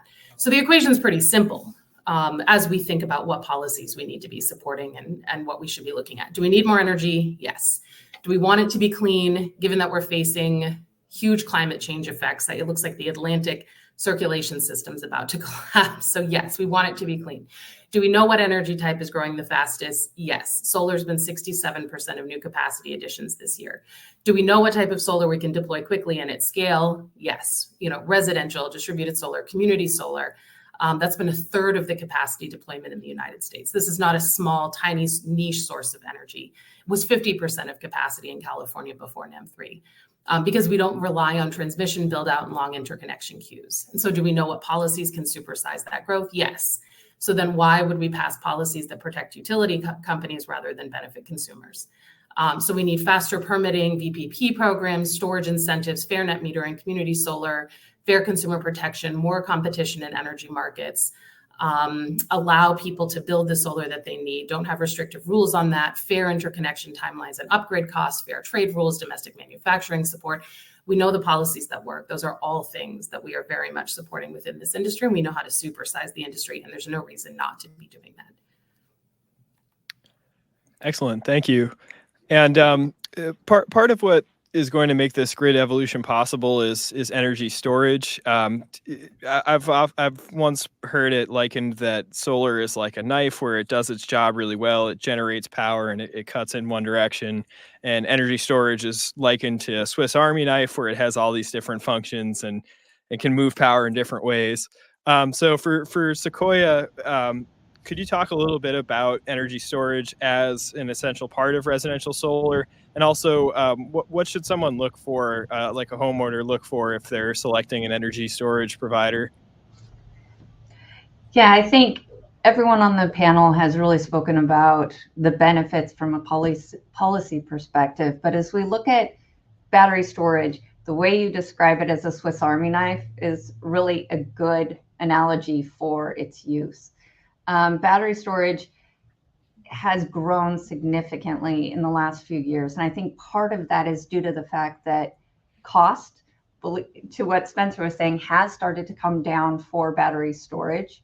It's also not as nascent of a technology. It's becoming more commonplace, where previously it was reserved for more off-grid installations, or for those that had, as an installer, the experience to really work with battery storage. But now there's so many options, there's so much more availability, and we're seeing solutions that are much easier for people to adopt and install. For homeowners, we're also seeing that they're comfortable with energy storage. They understand its benefits, and some of those are being able to reduce utility rates as we see climate change impacting the nation and we see more storms, more power outages. Having distributed storage solves that issue of transmission line failure. Utility storage can't do that. So residential customers now can take more control over their solar generation. They can maximize that PV production and be able to use it to offset utility rates and load demand in the evenings. But to what Meghan is saying, energy storage also has the ability to create incentives and policies that can benefit individual ratepayers, not just from utility savings, but also being able to be incentivized to stabilize the grid and be able to provide a solution that actually benefits the utility too. So yeah, there's a lot to unpack there, Ryan. But I think what we're seeing is installers are also getting much more comfortable with battery storage. They're being able to understand, they're getting trained. It's becoming something that is much more commonplace. And that's why we're seeing growth, we're seeing adoption, and we're seeing increased attachment rates across the country. I think EnergySage, your recent report showed that one of the states that has the most interest in energy storage is actually Tennessee. And Tennessee has been one of those areas where utility rates have been generally lower, but there's a lot of economic reasons beyond just utility rate savings, being energy resilient, I guess you could say, creating your own grid, being able to have that control over the power generation you have, whether it's backup, time of use, or other applications.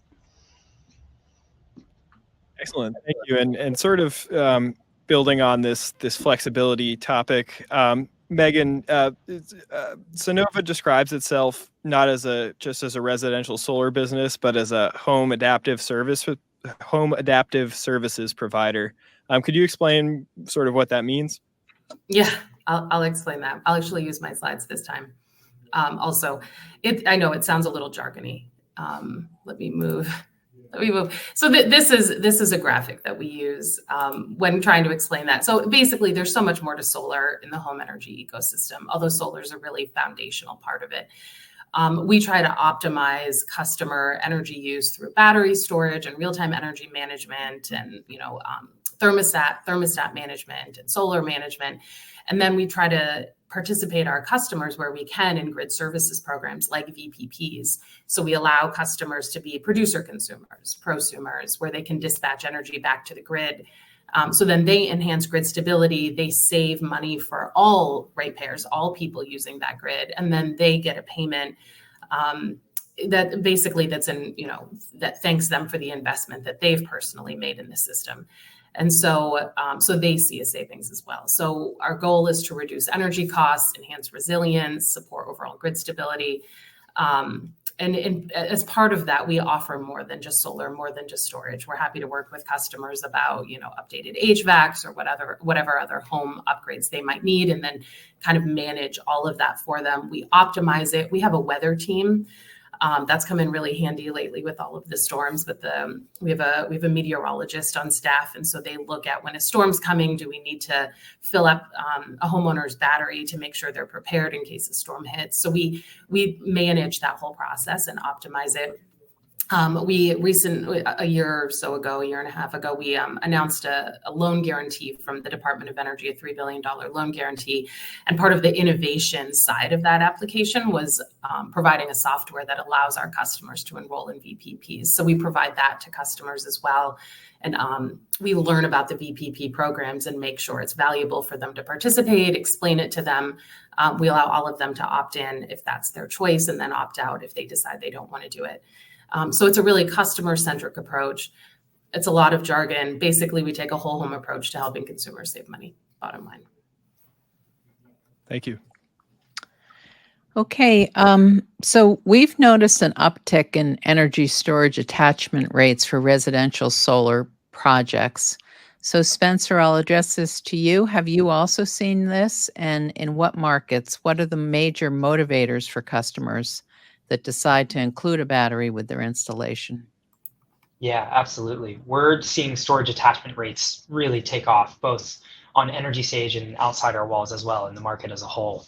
And when I'm saying attachment rates here, what I'm talking about is really deals that are sold and installed, the percent of residential solar installations that include a battery.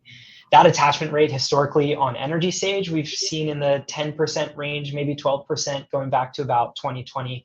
And if you look at national benchmarks from LBNL or Wood Mackenzie, it's sort of similar. Now we're seeing that the attachment rate has actually jumped to over 30% on deals sold and completed through our platform this year alone. Wow. And is inching even higher in Q3. And that tracks with other industry benchmarks as well. If you take a look at Wood Mackenzie data for residential solar installs and storage installs and do some sort of back of the envelope math about how much capacity per system for each, you get to about a 30% attachment rate in Q2 and just under that in Q3, which is incredible. That is really astonishing and something that I think is really impressive and something that we should be proud of as an industry. So you also asked what are the biggest drivers for the uptick in this attachment rate and in which markets. The biggest driver is certainly California. The shift from net metering to the net billing tariff really made the economics of solar on its own much less favorable than solar plus storage. We'll talk about that a little bit more later in this panel. But I think insofar as the net billing tariff was designed to increase storage adoption in the state, I think it's done that. I don't love the net billing tariff myself. I don't think it's a great policy for consumers for making solar more accessible and more affordable. But from a perspective of trying to increase the adoption rate of storage in the state, it's done that. We can't argue with that. According to Ohm Analytics data, California accounted for about a quarter of all solar megawatts installed in the residential space in Q1 and Q2 of this year, but about 60% of all of the residential storage deployments. So it's really driving the nationwide attachment rate. But it's not just California. On EnergySage, we're seeing attachment rates outside of California creeping up as well, to over 20% in the rest of the country outside of California. Some states, Texas, Florida, North Carolina in particular, a lot of the Southeast states, I know Sequoia mentioned Tennessee, Georgia, we're seeing a pretty high attachment rate, over 40%, over 50% in recent quarters. In some of those states, the main driver of adoption is similar to California, it's economics, but it's really to take advantage of self-consumption of locally produced solar to avoid exporting for lower compensation rates when net metering changes in the state. But it's really only a recent phenomenon that storage can help homeowners save money. So the driver in most other places is really something else, and that something else is resiliency. When we ask installers why customers purchase batteries from them, over 80% say it's for emergency backup power. And from the consumer perspective, Sequoia mentioned something in the last segment, which was control, right? And I think when we survey our consumer base, that's exactly what they say is control, comfort, reduced anxiety. So just to point something out, in our most recent marketplace report, we included some data from a survey one of my colleagues ran this summer to recent storage adopters. 90% of them say that they've never run out of battery power during an outage. And people added comments to say that they feel less stressed during outages right now. It's hard to put a price on that, right? Like in the industry, we can talk about value of lost load, anything like that, but it's really hard to put a price on comfort, control, and reduce anxiety. And so that's what we're seeing is really driving the interest in storage and the uptick in states outside of California. Okay, thank you. So the sticker price may seem high for energy storage, but it serves a lot of different functions, kind of like that Swiss Army knife. So Sequoia, can you describe some of the main functions of energy storage at home and how it delivers value to customers? Yeah, I think Spencer said it really well. It's hard to put a number on the value of security, but there's a number of different ways that battery storage can be leveraged to reduce utility bills and provide security and resiliency. So we have a number of systems that are installed in the field as strictly backup, where maybe that customer doesn't have a lot of resource for solar. You can still install battery storage and potentially have a solar ready system. So we do have places where people are using it in lieu of a generator, where it's really forming a UPS of sorts for your entire home. And then by adding solar, we're compounding the benefit of energy storage. So kind of taking it a different direction. We're looking at it from energy storage being the base and solar kind of being the satellite thing that's being added to a system to further add leverage or provide additional utility savings. So these systems very often are used for dual purposes, where you have that energy security for outages that are created by climate change or other grid power outage or grid down scenarios. But in addition, we see that you can use that same system for time of use and still leave a little reserve in the tank for a backup scenario. And that's where we really see the utility or see the savings be transferred over to ratepayers. Off-grid is another way. I mean, we have a lot of customers that are off-grid, or maybe the grid just doesn't extend to where they are. And battery storage has always been a commonplace application in off-grid. But in concerns about pricing, I mentioned earlier, prices have continued to come down. Options are available that make installation faster for customers, which ultimately does bring the price down as well. Thank you. Now, in some markets, like in California, we've seen an update or an increase in energy storage attachment rates, but we've also seen some unintended consequences of lowered installation rates. So for Autumn, have you seen any policies that have promoted energy storage that have not had those unintended consequences and have been successful in promoting more storage? Yeah, there are a lot of different policies that can be used to promote storage. I think a lot of policies do tend to have some unintended consequences, whether negative or even maybe a positive side effect that they have. Rate design continues to be one approach that's pretty effective for encouraging storage, time of use rates, where you can charge during off-peak times and export during peak times. Demand charges, since storage can allow you to reduce your peak demand. Then as Spencer mentioned, net metering rules like California has, where there's a reduced credit for energy that's exported to the grid, and also time varying export credit rates that can encourage storage. So if your export credit rate is lower than retail, you have an incentive to use as much energy behind the meter as possible to get that retail credit rate, and storage can help you do that. If you have time varying export credit rates, you have an incentive to store solar that's produced by your system at certain times and then export it to the grid when the credit rate is highest. So that's sort of the California approach, and also the direction that we're seeing a lot of states move in with their net metering policies is either reducing that credit rate for all energy that's being exported to the grid or incorporating some time varying components like North Carolina has done with Duke Energy. Then you also have virtual power plant programs, which I think we'll get into a bit more. And this is kind of the direction that some states are choosing to evolve their net metering rules into, as more of a virtual power plant style program or hybrid approach. So like HECO in Hawaii with a battery bonus program, Duke Energy here in North Carolina with Power Pair. So I think, these can be pretty effective in encouraging solar to be paired with storage. However, you could also end up with that unintended consequence there of shrinking the entire market. So you do have a higher proportion of paired systems, but maybe a lot fewer systems that are going in overall.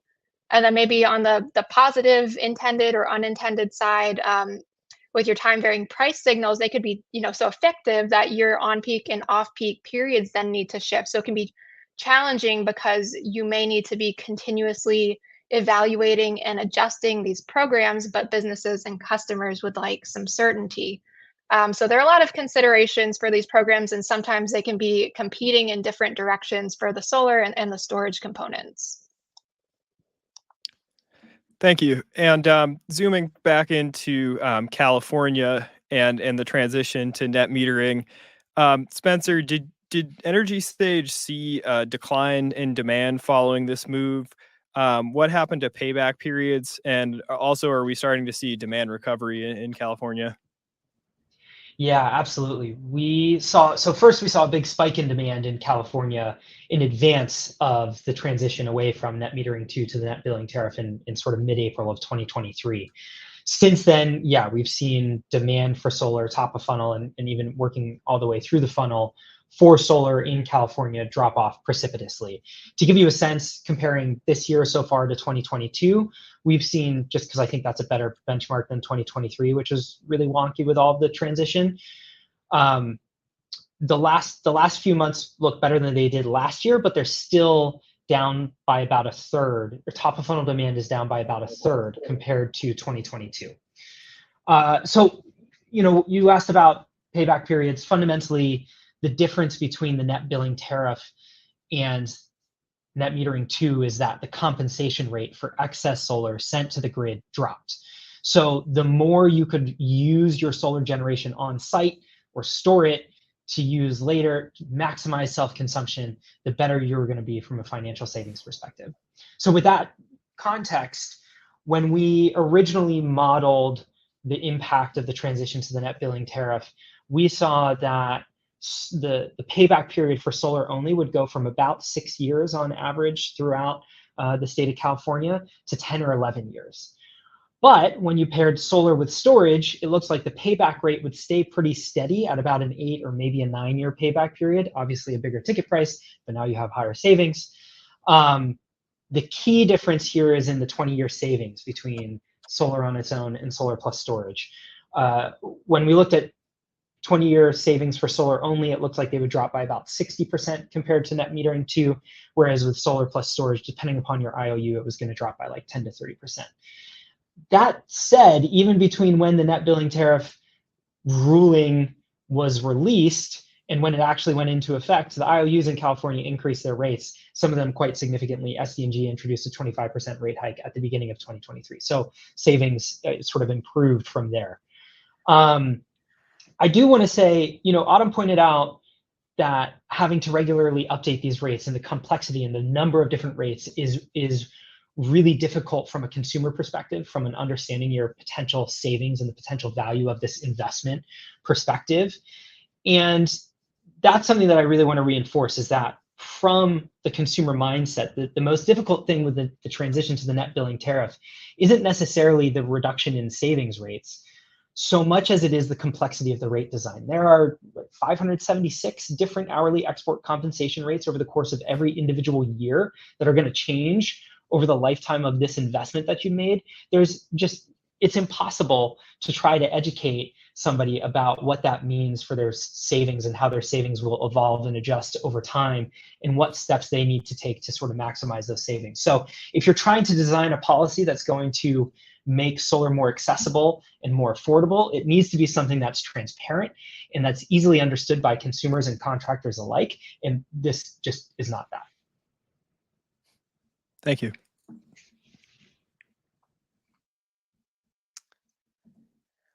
Okay, I have one for Sequoia on off-grid. So in remote locations or in markets with poor incentives for exporting solar production to the grid, off-grid solar and energy storage can be an attractive option. What does it take to go off-grid, and are there legal or contractual hurdles with utilities? Yeah, I think that there's two facets of this. There are people that truly live beyond the transmission line or their edge of grid where power outages are very, very frequent. And they turn to battery storage, not necessarily as something they're doing for incentive purposes, but because they need energy in their home. So if you're truly living outside of the grid, off-grid systems are designed a little bit differently. We use solar predominantly in those systems because you don't have the grid as another option to charge your batteries, and you're usually using a generator side by side with your system. So you're building, in effect, a grid for yourself and your home. So what does it take for somebody to go off grid? It is a big change in terms of lifestyle. We talk to a lot of people who are, hey, I want to go off grid. There's a huge movement in this regard, and they are unaware of how much load management has to be taken on by themselves. So they're really having to look at when they use certain loads, when they, do a load of laundry. It's a lifestyle change. For those that are grid connected or living in an urban area and they want to go off grid, there's a number of challenges. As we've talked about today, utilities are none too keen on people disconnecting, and many will not allow you to disconnect from the grid. However, you can use battery storage and solar in a way to be net zero. You can design your system to run predominantly off your batteries. So looking at your load profile and living that same lifestyle. And very often you use the grid as just your backup generator. So if there's times of inclement weather or you're not getting enough solar production, you can still leverage the grid, but you can live in a way that is minimizing the amount of utility use for your home.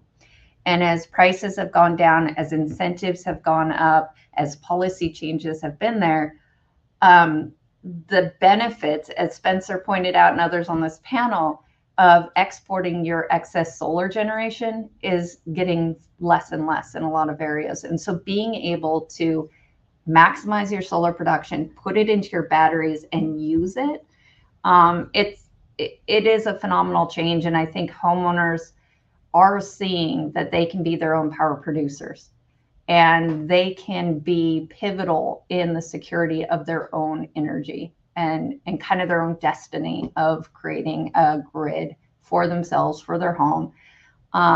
We have done some projects as well where we're seeing whole communities that are in effect taking themselves off the grid. They're still connected, but they're taking themselves off the grid and they're being able to produce power in a community sense that is providing resiliency. That's, you know, we saw this in Florida. There's a whole community that was not impacted by the hurricane recently because they took control. We talked about that before, but they took control of their power generation and they were able to be resilient, come through. And as transmission lines continue to age, I think Mary said it best, that grandfather's power grid. You know, we're seeing more and more just transmission line failures. We saw it with fires in California, and being able to have distributed solar and storage is a way to combat an aging infrastructure that we're all aware of. And so I think this idea of being off grid is more an idea of being, you know, grid independent, or looking at it as a way of being self-sufficient. And we see that across the country. Thanks. And related to that operation of energy at a community scale or operating in a grid independent but flexible way, we just heard from Mark Dyson earlier about virtual power plants. Meghan, I was wondering if you could describe how a virtual power plant works, how it helps homeowners in the grid, and also how is Sunnova pushing forward virtual power plants? Yeah, sure. Virtual power plant, distributed power plant, people have different names for this. I know some are trying to move to the DPP side of things, but regardless of what you call it, it's a large responsive power plant that's just spread out geographically and that has really limited single points of failure because you have so many people contributing to the power plant. So it allows consumers and customers who have made private investments in energy resources like batteries and solar, smart thermostats, EVs, to be prosumers, producer consumers, and participate in energy markets that in a way that reduces costs for all ratepayers and makes the grid more stable. There's been a lot of great studies done on VPPs lately. It's obviously a big buzzword, but we heard from RMI, Brattle's done a study, the Department of Energy, and they've talked about the cost effectiveness of VPPs and DPPs. They all indicate that we can save billions of dollars if we implement these. We can cut peak demand and we can deploy these resources really quickly. Honestly, they're built. We have, 5 million solar homes in this country, I think Spencer was saying. And when you add in the storage, we have about a 25% storage attachment rate these days, and that's going up. That doesn't mean 25% of those 5 million have storage, but going forward, we have 25% attachment. But those are stranded assets if they're not being used. Most people don't use their batteries all of the time. There's 90% of the time where they're not being used. So we're talking, broadly in the energy world about energy shortages and AI and data centers and EVs and energy efficiency and electrification. So this huge increase in demand our inability to meet it and our inability to meet it cost effectively. And we already have massive power plants built out already that not enough people are talking about or taking advantage of. Because another benefit of VPPs is their flexibility. That is the most valuable source of energy out there. We talk about baseload power. To me, that's inflexible power. So what we need is flexibility in our system. So we can use VPPs for demand side management and make demand match supply rather than the way we've traditionally done it, which is where you just fire up enough supply to meet whatever the demand is. And when we do that, that gives us the ability to integrate more variable resources like large scale solar and wind, so we can decarbonize our system more quickly and more cheaply. The challenge is that utilities control our energy system and they don't love resources that they don't build, control, and earn a rate of return on. But I think they're going to find out that there's definitely an upper limit to the rate increases that they can keep imposing on customers. And they're still going to need to meet the demand that customers have. So I can see more and more interest in VPPs coming. But in order for them to function more efficiently, we have to standardize them. We have to make them easy to enroll in, make sure they adequately compensate customers for their contribution and their investment. We can't have bespoke programs in each state and each utility market that are complicated and confusing. We have to let customers know about them at the point of sale so we can include those in the payments for VPP programs and cost estimates and savings estimates. So customers can make financial decisions based on the VPP programs they'll be enrolled in and the fair compensation they deserve for helping out the overall system. We're active in a number of state regulatory proceedings and legislative conversations about VPPs. They're complicated, they're confusing. I encourage those of you listening to get involved if you can, and in your state. Sun just put together a best practices manual on, they call them DPPs, and we provided feedback on that. Kathy Castor of Florida has a VPP bill, and so she's really taking the lead on it in Congress.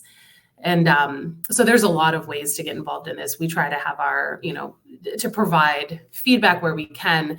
We really advocate for a model in which VPP participants are paid based on their actual energy contribution during events, with no penalties for non-performance, because there are so many of them. Once again, a single point of failure doesn't really matter. And that aligns customer incentives with grid needs, and then encourages more widespread participation, because that's ultimately what we want.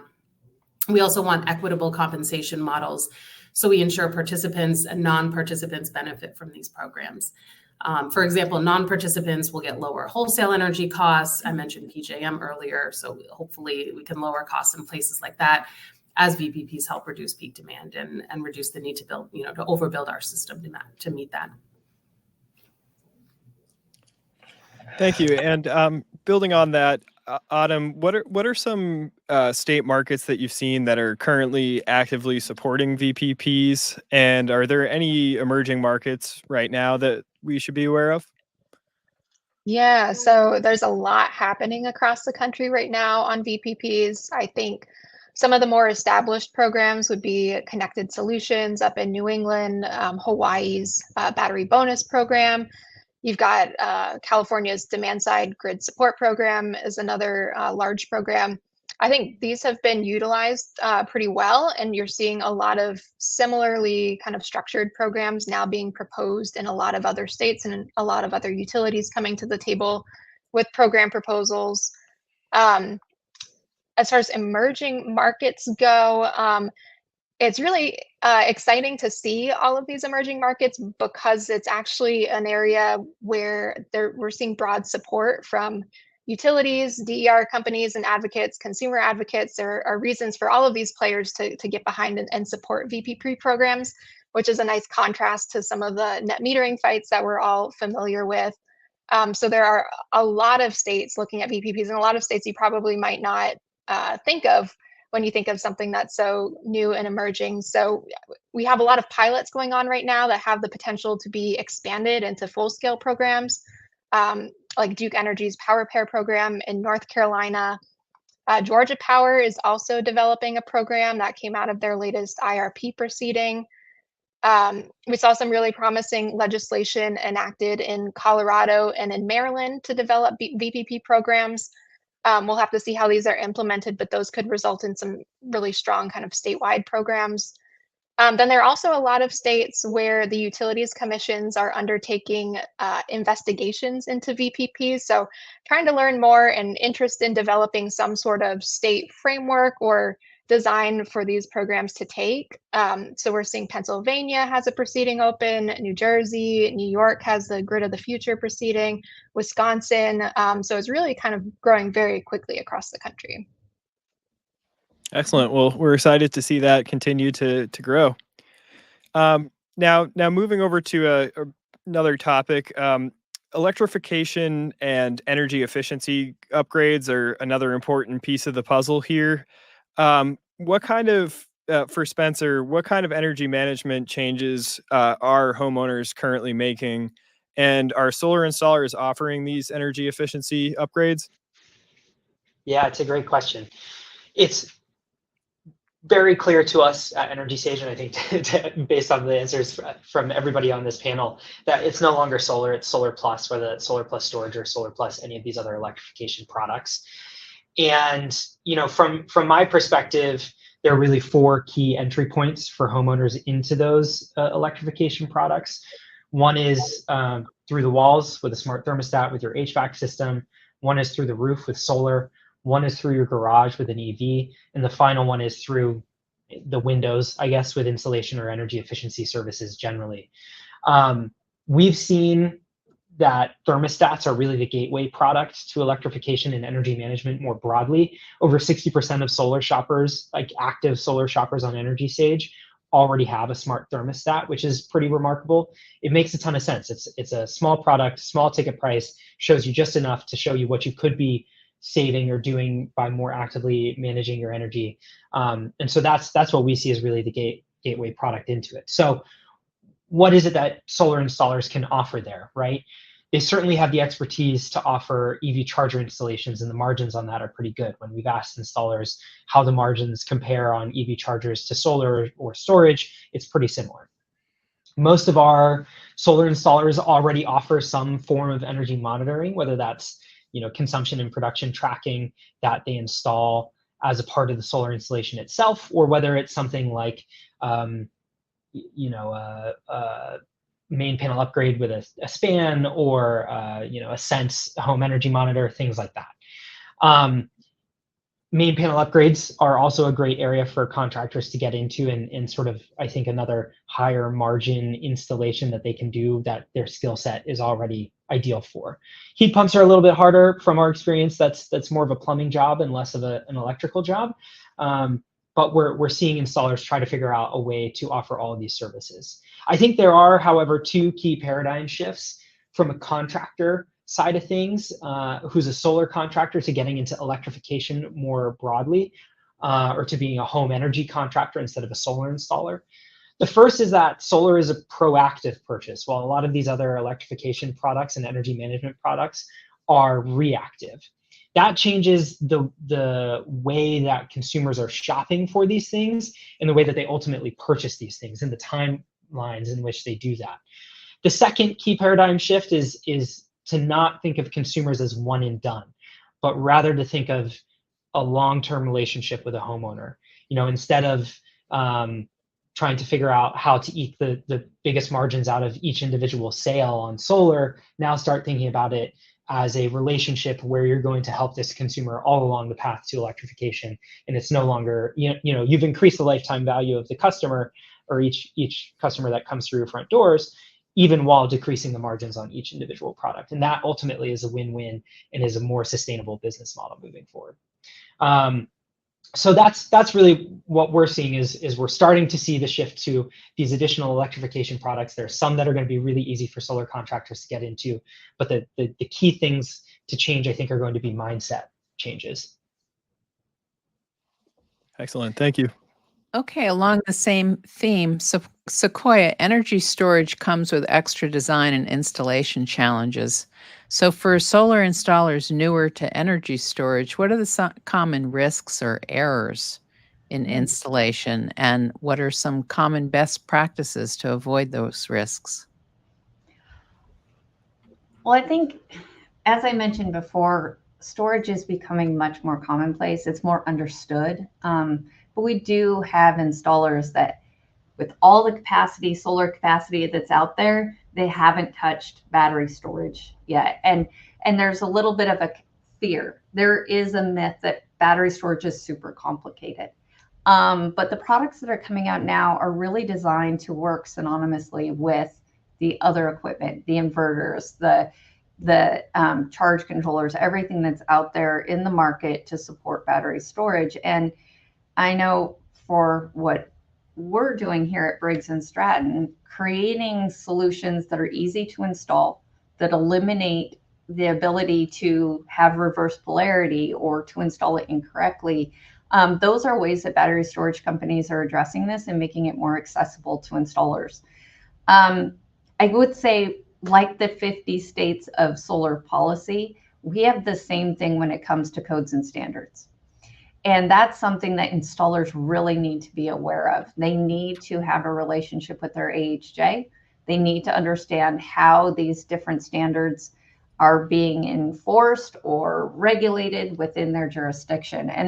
And that, I think, is the biggest challenge. Like, even in the state of California, we have vastly different ways that UL standards and fire codes are being applied to energy storage, and different scrutiny. So installers not only play a role in educating the homeowner consumer, they're also playing a role in educating their local AHJ oftentimes. And really, they need to have an understanding of how those codes and standards apply, and making sure that when they're going into an installation, they're taking them into account. But overall, we talk a lot about load. We talk about, sizing for load and making sure we're backing up a certain amount. Spencer brought up a really great point, that battery storage, most people are not using what is being installed. And when we did an analysis, we looked at, the average consumption continuous load in someone's home is much smaller than most people realize. It's under 2 kilowatts per hour. So if that can, and we've got 15 kilowatt inverters floating out there. So there's a lot that can be done even with a smaller storage solution. And so installers understanding what and listening to what that customer wants out of that system. Are they backing up their whole home, which is becoming more and more common, or are they just looking for enough battery storage to cover critical or essential loads in the home? And so there is variety. I think having the ability to have a battery storage solution that can scale, can grow with the changing need within that home is critically important. And we see a lot of solutions that are all in one, that have an inverter battery in one enclosure. Well, they don't need a lot of power, as I mentioned before, but need more energy storage because they have longer outages. They don't have the capability to decouple those components. So I think those are considerations as you work with a customer, is understanding and listening to how they want to leverage their energy storage in their home, but also having your finger on the pulse of where codes and standards are going in your local jurisdiction. Okay. Well, we are out of time. I guess we'll have to wrap it up here, but we've had such good conversations, and we will continue in the future. Yeah, thanks to all our panelists for joining us today. Really appreciate your time. And now we are pleased to introduce Bernadette Del Chiaro, the Executive Director of the California Solar and Storage Association. CALSA is the leading trade organization promoting the widespread development of local clean technologies like rooftop solar, energy storage. The group accomplishes this through policy development, advocacy, education, networking, and business services. Bernadette Del Chiaro has run the California Solar and Storage Association since 2013, building it into the largest clean energy business group in California.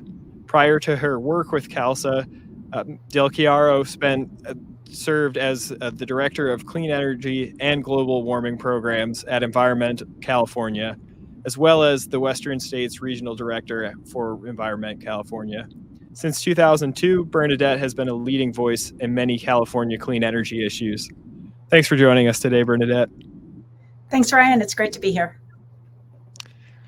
Yeah, so we're really excited to have an opportunity to speak about California and the current state of affairs and sort of get everyone caught back up on net metering and some of the other policy changes that we've seen. So I'll let you take it away from here. All right, great. Well, again, thanks to you and your colleagues at PV Magazine for having me. It is great to be in such an awesome group of speakers, from Mary all the way through to that last panel. Such great information, and I hope only to add to the conversation here. So just real quick, for those who aren't familiar with CALSA, we are California's oldest and largest clean energy trade group, and we focus exclusively on local clean solar and storage installations, manufacturing, financing, and the whole 9 yards of what it takes to build clean energy in and around where we live, work, and play. So it was really great to be here. Ryan, you had asked me to throw together a couple of slides to just set the stage for a little more in-depth look. I know some of your previous speakers have touched upon California, but just a little deeper look into where things stand today in California. And just again, piggybacking off of Mary's inspiring talk earlier, the distributed solar and storage is really where the clean energy revolution either begins or, as in the case of bad policy impacts, slows down. And so this is what we're starting to see in California, and hoping we can get the state back on track. So I've got 10 images here, Ryan, for you, and I'm going to try to go through them fairly quickly. I know you will share these images with your viewers, and then we can maybe do some back and forth discussion around them. So this first is a snapshot trying to capture just what the heck is happening in California right now. It is not a pretty picture, as much as we all want to have there to be a silver lining to all of this. Public policy matters. Public policy has real world impacts that affects the lives of business owners and workers and consumers alike. This is an image of California's rooftop solar market going back a couple of months. And what you see here is just the precipitous drop off in new sales, new installations, new interconnections in California after the NEM 3.0 or the NBT tariff took effect in April of 2023. So you see this huge decline, and then what many thought would be a rapid getting back on our feet, but unfortunately we have seen retained an 80 or 60% decline in our market. Meghan showed another slide that depicts this, that shows that our market has been set back about 10 years. So there's no way to slice or dice it. That is the wrong direction for California to be headed. Many people point to the attachment rate for batteries, which is great that we now have a 60% attachment rate on all solar installations in California. We were previously at around a 15% attachment rate. However, 60% on a greatly reduced market doesn't actually result in a huge growth in energy storage. So there isn't this silver lining, unfortunately, and what our Public Utilities Commission here sort of put energy storage out front as if it was the justification for this really bad policy decision that they put forward in 2023 and 2022 really just doesn't hold up if you take a close look at the numbers. In the meantime, California has just really been on a nonstop sort of attack on rooftop solar. And at a time, and I'll get to this in a minute, when we should be accelerating the deployment of solar and batteries. So I have just a bullet point list. Everybody's familiar with the NEM 3 decision, where exports are now grossly undervalued. They're anywhere from 3 to just sub of 4 cents if you have a battery, sub of 5 cents if you have a battery. AB 2143 was a law that was also passed in the past couple of years that requires prevailing wage on all commercial projects, regardless of size. So small dental offices and other private small businesses, churches and others are really under a lot of cost increases as a result of this law. The virtual net metering and the aggregate net metering tariff has basically been gutted. There was a law that was passed, received almost a super majority of votes in the state legislature to undo that decision by our Public Utilities Commission, allow schools, apartments, and others to self-consume and aggregate their electricity built on parking lots and larger buildings on the property. Unfortunately, the governor just vetoed that bill. And then, of course, we've seen high fixed charges adopted, the highest in the country this year. We've seen solar tax continue to be introduced and pushed by the Newsom administration. We're seeing limits on workforce, on the ability to install batteries. We're engaged in litigation right now with the state of California, trying to get them to undo rules that really severely hurt contractors' ability to install batteries at a time when batteries have been made essential to the solar market. We have unfunded storage incentives, lots of promises from the Public Utilities Commission to incentivize batteries, helping bring down that upfront cost, but those incentive programs have gone unfunded. And in fact, we've been clawed, the administration's clawed back. The very popular, and your previous panel talked a lot, two panelists talked a lot about our DSGS, our virtual power plant program. Unfortunately, the state withdrew money to continue to support that program. And then, of course, we're seeing this ongoing threat and discussion around making retroactive changes to our existing NEM customers. So the attacks seem to just keep coming in California. It didn't end with this big net metering decision. Unfortunately, we have a lot of work to do to turn the state around. So all of this damage, including the governor's recent veto of a bill to restore on-site self-consumption for public schools, is being done in this cost shift myth. And as Meghan Nutting aptly said, this is an absolute lie that was concocted by the investor-owned utilities to try to basically cut back on rooftop solar and slow it down in California and across the country. But let me just unpack it for a second, because I think it's important for everybody to understand just how much falsehood is baked into this concept. So the basic idea of the cost shift is built on this idea, this core idea that utility costs, the costs of running the grid, are fixed, and that those, and therefore, then there's a set amount of money year after year, and therefore, as more and more people go solar, there are fewer and fewer people to pay for that fixed amount of money. And then they pour fuel on that fire by claiming wrongly that solar users are all wealthy and mostly white coastal dwellers. This is a common trope in California, used to just accelerate the attacks on and this idea of a cost shift. But as the next few slides will show you, utility costs are anything but fixed. In fact, in California, over the past 20 years, utility spending has increased 300%, even though electricity consumption, whether peak or total, has remained flat. So we're going to explore this a little bit, but that is in essence the cost shift, and it's a total lie. First of all, this idea that solar is only for the rich, completely false. This is LBNL data. Shows that 60% of all California users, these are our 2 million rooftop solar customers to date, are low and middle income families. Okay, 60% of all of California's rooftop solar users are low and middle income families. That really needs to sink in, because I even hear just a lot of people repeating this myth, and it's absolutely false. Second is 53% are families of color. This comes from the US Census data and from Lawrence Berkeley National Labs.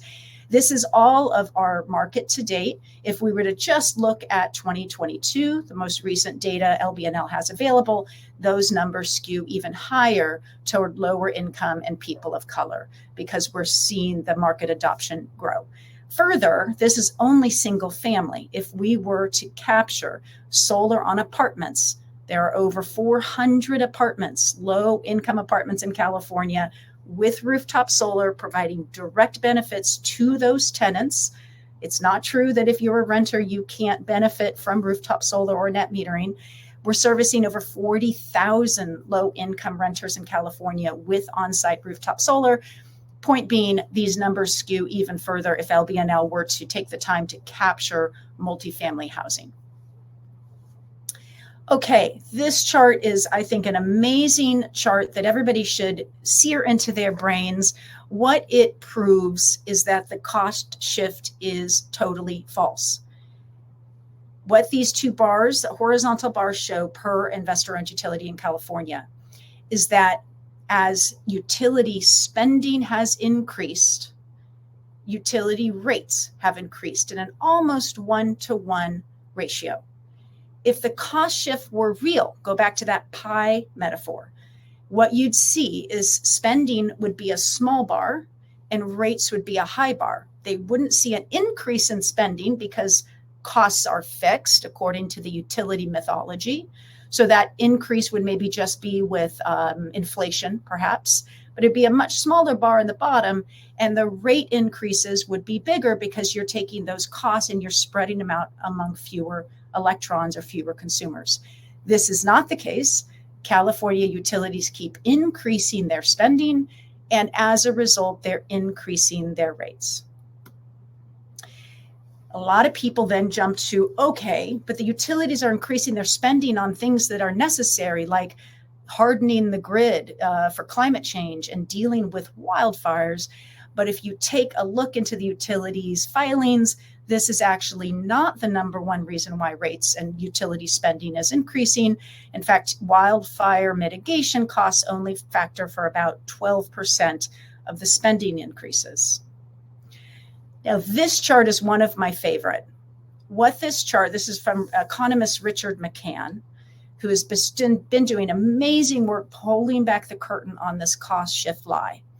What this chart shows is that because California invested in rooftop solar, starting in 2006 with the Million Solar Roofs initiative, what we have done is we have kept peak demand for electricity flat across the past 20 years.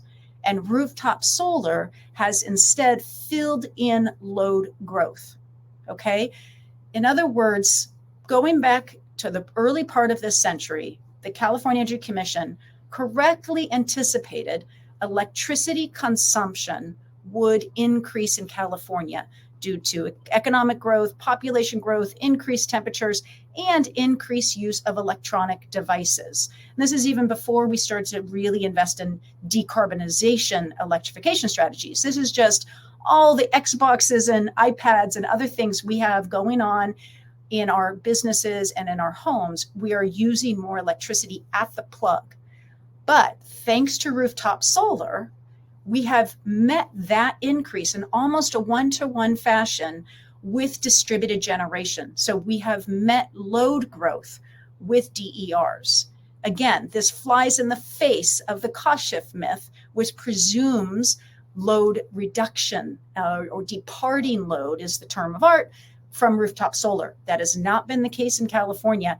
And as a result, we have enabled the utilities to reduce their spending because peak load is what we spend money on with the grid in California. So we'll get more to that in a minute. This is my second favorite chart. This is a recreation of CalISO, our grid operator, daily chart on electricity, net electricity usage of the grid. Many people are familiar with the duck curve and the CalISO's charts, where they show utility scale solar and wind, that's the orange, and everything else, primarily natural gas power plants. And this is on a hot August day, a very typical day that California builds its grid for. And we added in, pretty simple, you just take the total amount of distributed generation in California, you apply an average capacity factor, and you map on top the output of rooftop solar, and you get this chart. And what this chart shows you, it's another version of the previous chart. It shows that rooftop solar is clearly meeting peak load in California, that California's peak load at the plug, where California consumers are actually consuming electricity, regardless of where it comes from, is still at 2 or 3 o'clock in the afternoon on a hot summer day when the sun is shining brightest and our air conditioners are going at full tilt. This was the problem 20 years ago during the electricity crisis that spurred California's renewed emphasis on renewable energy and distributed generation resources in particular. And it is still true today in 2024. A lot of people think California's peak electricity usage is in the evening when they get home. A lot of people have induction stoves or drive an EV and they think, oh, it must be the evening because that's when I get home and plug in all of my, decarbonization things. That's not true. Our peak load is still in the middle of the day. The reason why that's important is because right now, the cost shift idea and the cost shift myth is not only squashing the market going forward and hurting the growth of distributed solar and storage, but it's actually getting a lot of policy voices in the Newsom administration to be calling for retroactive changes on those NEM 1 and NEM 2 customers as if they're not providing any value to the state. This chart shows very plainly all of our 2 million solar users that have gone solar, responded to California's call to action, are providing, even to this day, a huge, huge resource and value to the state of California. Of course, we need way more solar and we need to add batteries so we can lop off the head of that duck. All of these things are well known and not at all disputed by the solar industry. In fact, we embrace the need for energy storage. This is the solution to how we move forward and decarbonize our energy and keep the lights on for consumers. And so as we look ahead, the previous chart showed that rooftop solar wasn't departing load, but rather reduced increase to peak load, which is a huge savings for all ratepayers. But looking ahead, of course, the picture is even clearer. We are about to electrify the transportation sector, electrify our buildings. If we do that all through utility scale, which is the bar on the left, unquestionably will be a lot of costs associated with that. We can shave off a big chunk of that and save all ratepayers a lot of money on transmission and distribution expenses if we meet a large part of that increased load with rooftop solar. So not only is rooftop solar not departing load in the past, but it's obviously not departing load looking ahead. And as Mary mentioned, we need all of the above, but for sure, we need a lot more rooftop solar, and California has gotten itself off track. So in sum, we see the utility lie and mythology around the cost shift as being a very convenient story. It not only creates a scapegoat for their problem of uncontrolled spending and the problem of our regulators failing to rein in that uncontrolled spending, but it also hurts their what they consider to be the number one competition. And last but not least, this is a very complicated chart, but what I'm trying to show here with this is California needs a lot more solar and we need a lot more storage if we are actually to meet our climate change goals. The California Air Resources Board and the California Energy Commission estimate that California needs to add 10 gigawatts of solar and storage every year until 2035, which is our new goal, the governor's new goal of when we should get to most of the way of decarbonization per climate science timelines. 10 gigawatts need to be added every year, whether that's distributed or utility scale. It doesn't matter. This is what we need. We have never hit 10 gigawatts. We are behind, which means in the future years, we need more than 10. And we just lopped off the head of our most consistent market, which was the distributed generation market. So we have a long way to go. Point is, we need all of the above, and for sure, we need a lot more distributed solar if we are going to meet our goals, solve climate change, keep the lights on, provide reliability and resilience, and lower the cost of decarbonizing California and the 5th largest economy in the world. So those are my 10 slides, Ryan. Happy to open it up to discussion. Excellent. Thank you so much. Yeah, we have a handful of questions here. Thanks to the audience for hanging on. We recognize we're a few over, but we'd like to extend this with a few questions and answers from you here. So to start off, net metering, it was cut. The primary basis was based on the cost shift argument. but you've just dispelled this argument here. Is there any hope for a return to higher net metering rates in California? I mean, this is a good question. Is there hope that California will get itself back on track with actually supporting and being aggressive about our deployment of distributed energy resources? Yes, there is hope. There is hope. I think all states that have made bungled it and made an error on this front, whether it's Hawaii or Nevada or others, have retroactively went, oh boy, we made a mistake. We need to get back in the saddle. I think California will eventually do that. What form that takes is a huge question. Either way, it's all about properly valuing the role of distributed generation resources and making sure we are incentivizing and supporting solar plus storage for everyone. And we're not anywhere close to that. As I've mentioned, we've seen a lot of pullback from the most popular policies like the virtual power plant policy. And we really need to see that political leadership. And we need our regulators to recognize they made a mistake and get back to California being a true clean energy leader. Yeah, building on that, how do we reach political leaders? How do we reach the California Public Utilities Commission and California investor-owned utilities and help them embrace rooftop solar rather than fight it? How do we sort of bring them together at the table? Well, I have two answers to that. One is we do have still a very thriving and healthy democracy in this country and in California.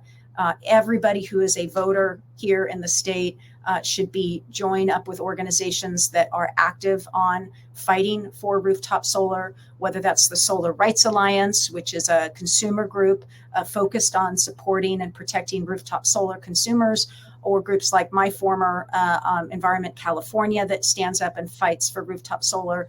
Everybody who's a voter should be supportive and active in those organizations, or active in, if you're in the industry, in CALSA. This is how we get our politicians held accountable and get the kind of action that we need to see in Sacramento and San Francisco. My second answer is a little more of a policy solution. You know, the utilities and their attack on distributed generation resources are acting quite rationally. They're acting in a way that supports their own profits. They profit off of building poles and wires. They profit off of investing in large capital expenditures. This is a well-known fact. And so therefore, resources like non-wires alternatives, such as rooftop solar and batteries, reduce the need to spend money on expensive capital infrastructure projects. Therefore, it reduces the utility's potential profits. So we need to change that. California needs to get its utility profits aligned with the needs of the 21st century. I thought Mary said it so well. There is no grid solution in a 21st century climate reality situation. What there are clean energy solutions for consumers. And we need to get that aligned with our utilities and how they return profits for their shareholders. Otherwise, we're going to continue to see this unnecessary friction and disruption to progress. Thank you. Okay, well, we're almost out of time here. Let me ask just one final question. What is your policy and rulemaking wish list for distributed solar and storage in 2025? Great question. Number one, I've got three answers. I'll try to make them quick. Number one, California, do no more harm. Do no more harm to this industry. We cannot handle another thing thrown our way. And specifically what I mean by that is respect the investments of our existing customers, our NEM 1 and NEM 2 customers. They invested in solar at the right time, in the right way. They provided huge value to our whole state. And just erase any idea that you should claw back those savings and change the contracts on those customers. Number two, stop suggesting taxes on solar panels. We've got property taxes on the horizon. We've got the high fixed charge and a promise to keep increasing it. This erodes the value of self-consumption and conservation. These are just some of the attacks that need to stop. Second, we need to lower barriers and lower costs. So a lot of you speakers spoke to this. We continue to need to lower the cost of and barriers to interconnection. Adding storage has only set us back, and it's like Groundhog's Day all over again, the things we're dealing with. We've got permitting issues, again, just like it was for the industry in 2010, with fire departments coming out from every corner of the state, throwing up, we've got jurisdictions adding $1,000 additional permit to get a battery from just the fire department, not to mention what the permitting office is asking for. It's kind of insane. And we really need everybody to get on the same page that costs need to come down. We need to streamline, simplify, and lower the cost of interconnecting, permitting, and building distributed energy resources.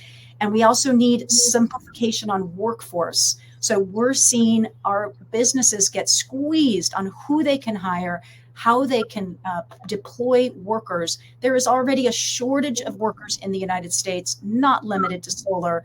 Decisions by the Contractor State License Board, for example, are making matters even worse, taking away the ability for solar contractors to install batteries. We're engaged in litigation on that, but this needs to stop. And then lastly, we need to accelerate and get California back on track. We would suggest really heavily investing in virtual power plant programs as a starting point. Great. Excellent. Well, thank you so much for your responses. And really at the core of, I think what we're trying to accomplish here is help address the affordability crisis for so many Californians with electricity. So I'm really happy to see that there's people working to get that done and fight for rooftop solar to continue to serve that role and help stem the tide of increased prices. So thanks again, Bernadette, for your time. Thank you. Thanks for having me. Okay, so now it's time to draw a prize for today's attendees. One of you will win a 1-year subscription for our digital PV magazine.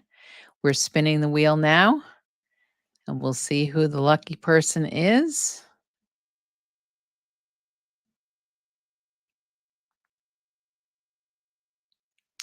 Satinder Bansal.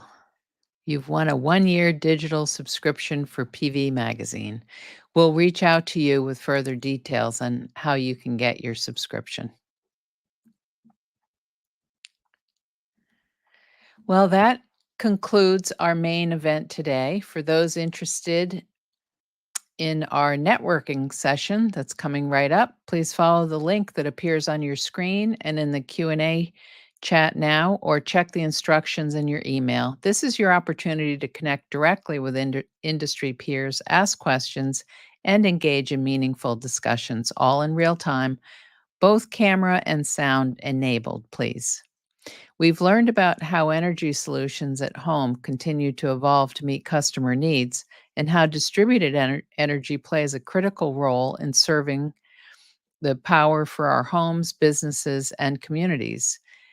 Thank you to all our speakers and panelists for taking the time today to share your expertise with our audience. And thank you to our partners, Longi, Trina Solar, Aurora Solar, Soltech, and Stobley. And of course, thank you to the PV Magazine team, both here in the US and in Berlin, who are working behind the scenes to make this event possible. We hope you stay for the interactive networking session coming right up.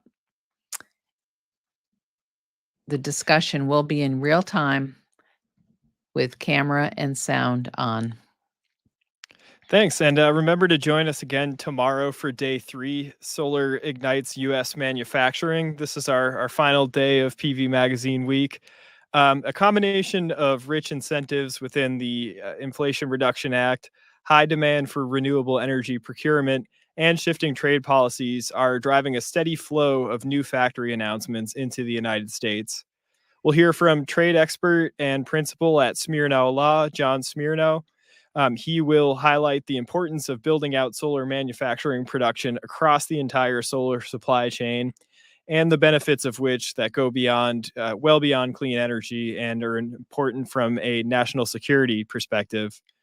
We'll have our main panel with Clean Energy Associates, Standard Solar, Solar Energy Manufacturers for America, and Soltech. And we'll explore these forces, taking a deep dive into what the domestic manufacturing landscape looks like right now and what the future might hold. Topics are going to include what technologies are being deployed, the implementation of tax credits, transferability, pricing, and more. And please join us for the networking session if you're still around. And thanks again for joining us. This has been day 2 of PV Magazine USA Week. Thank you.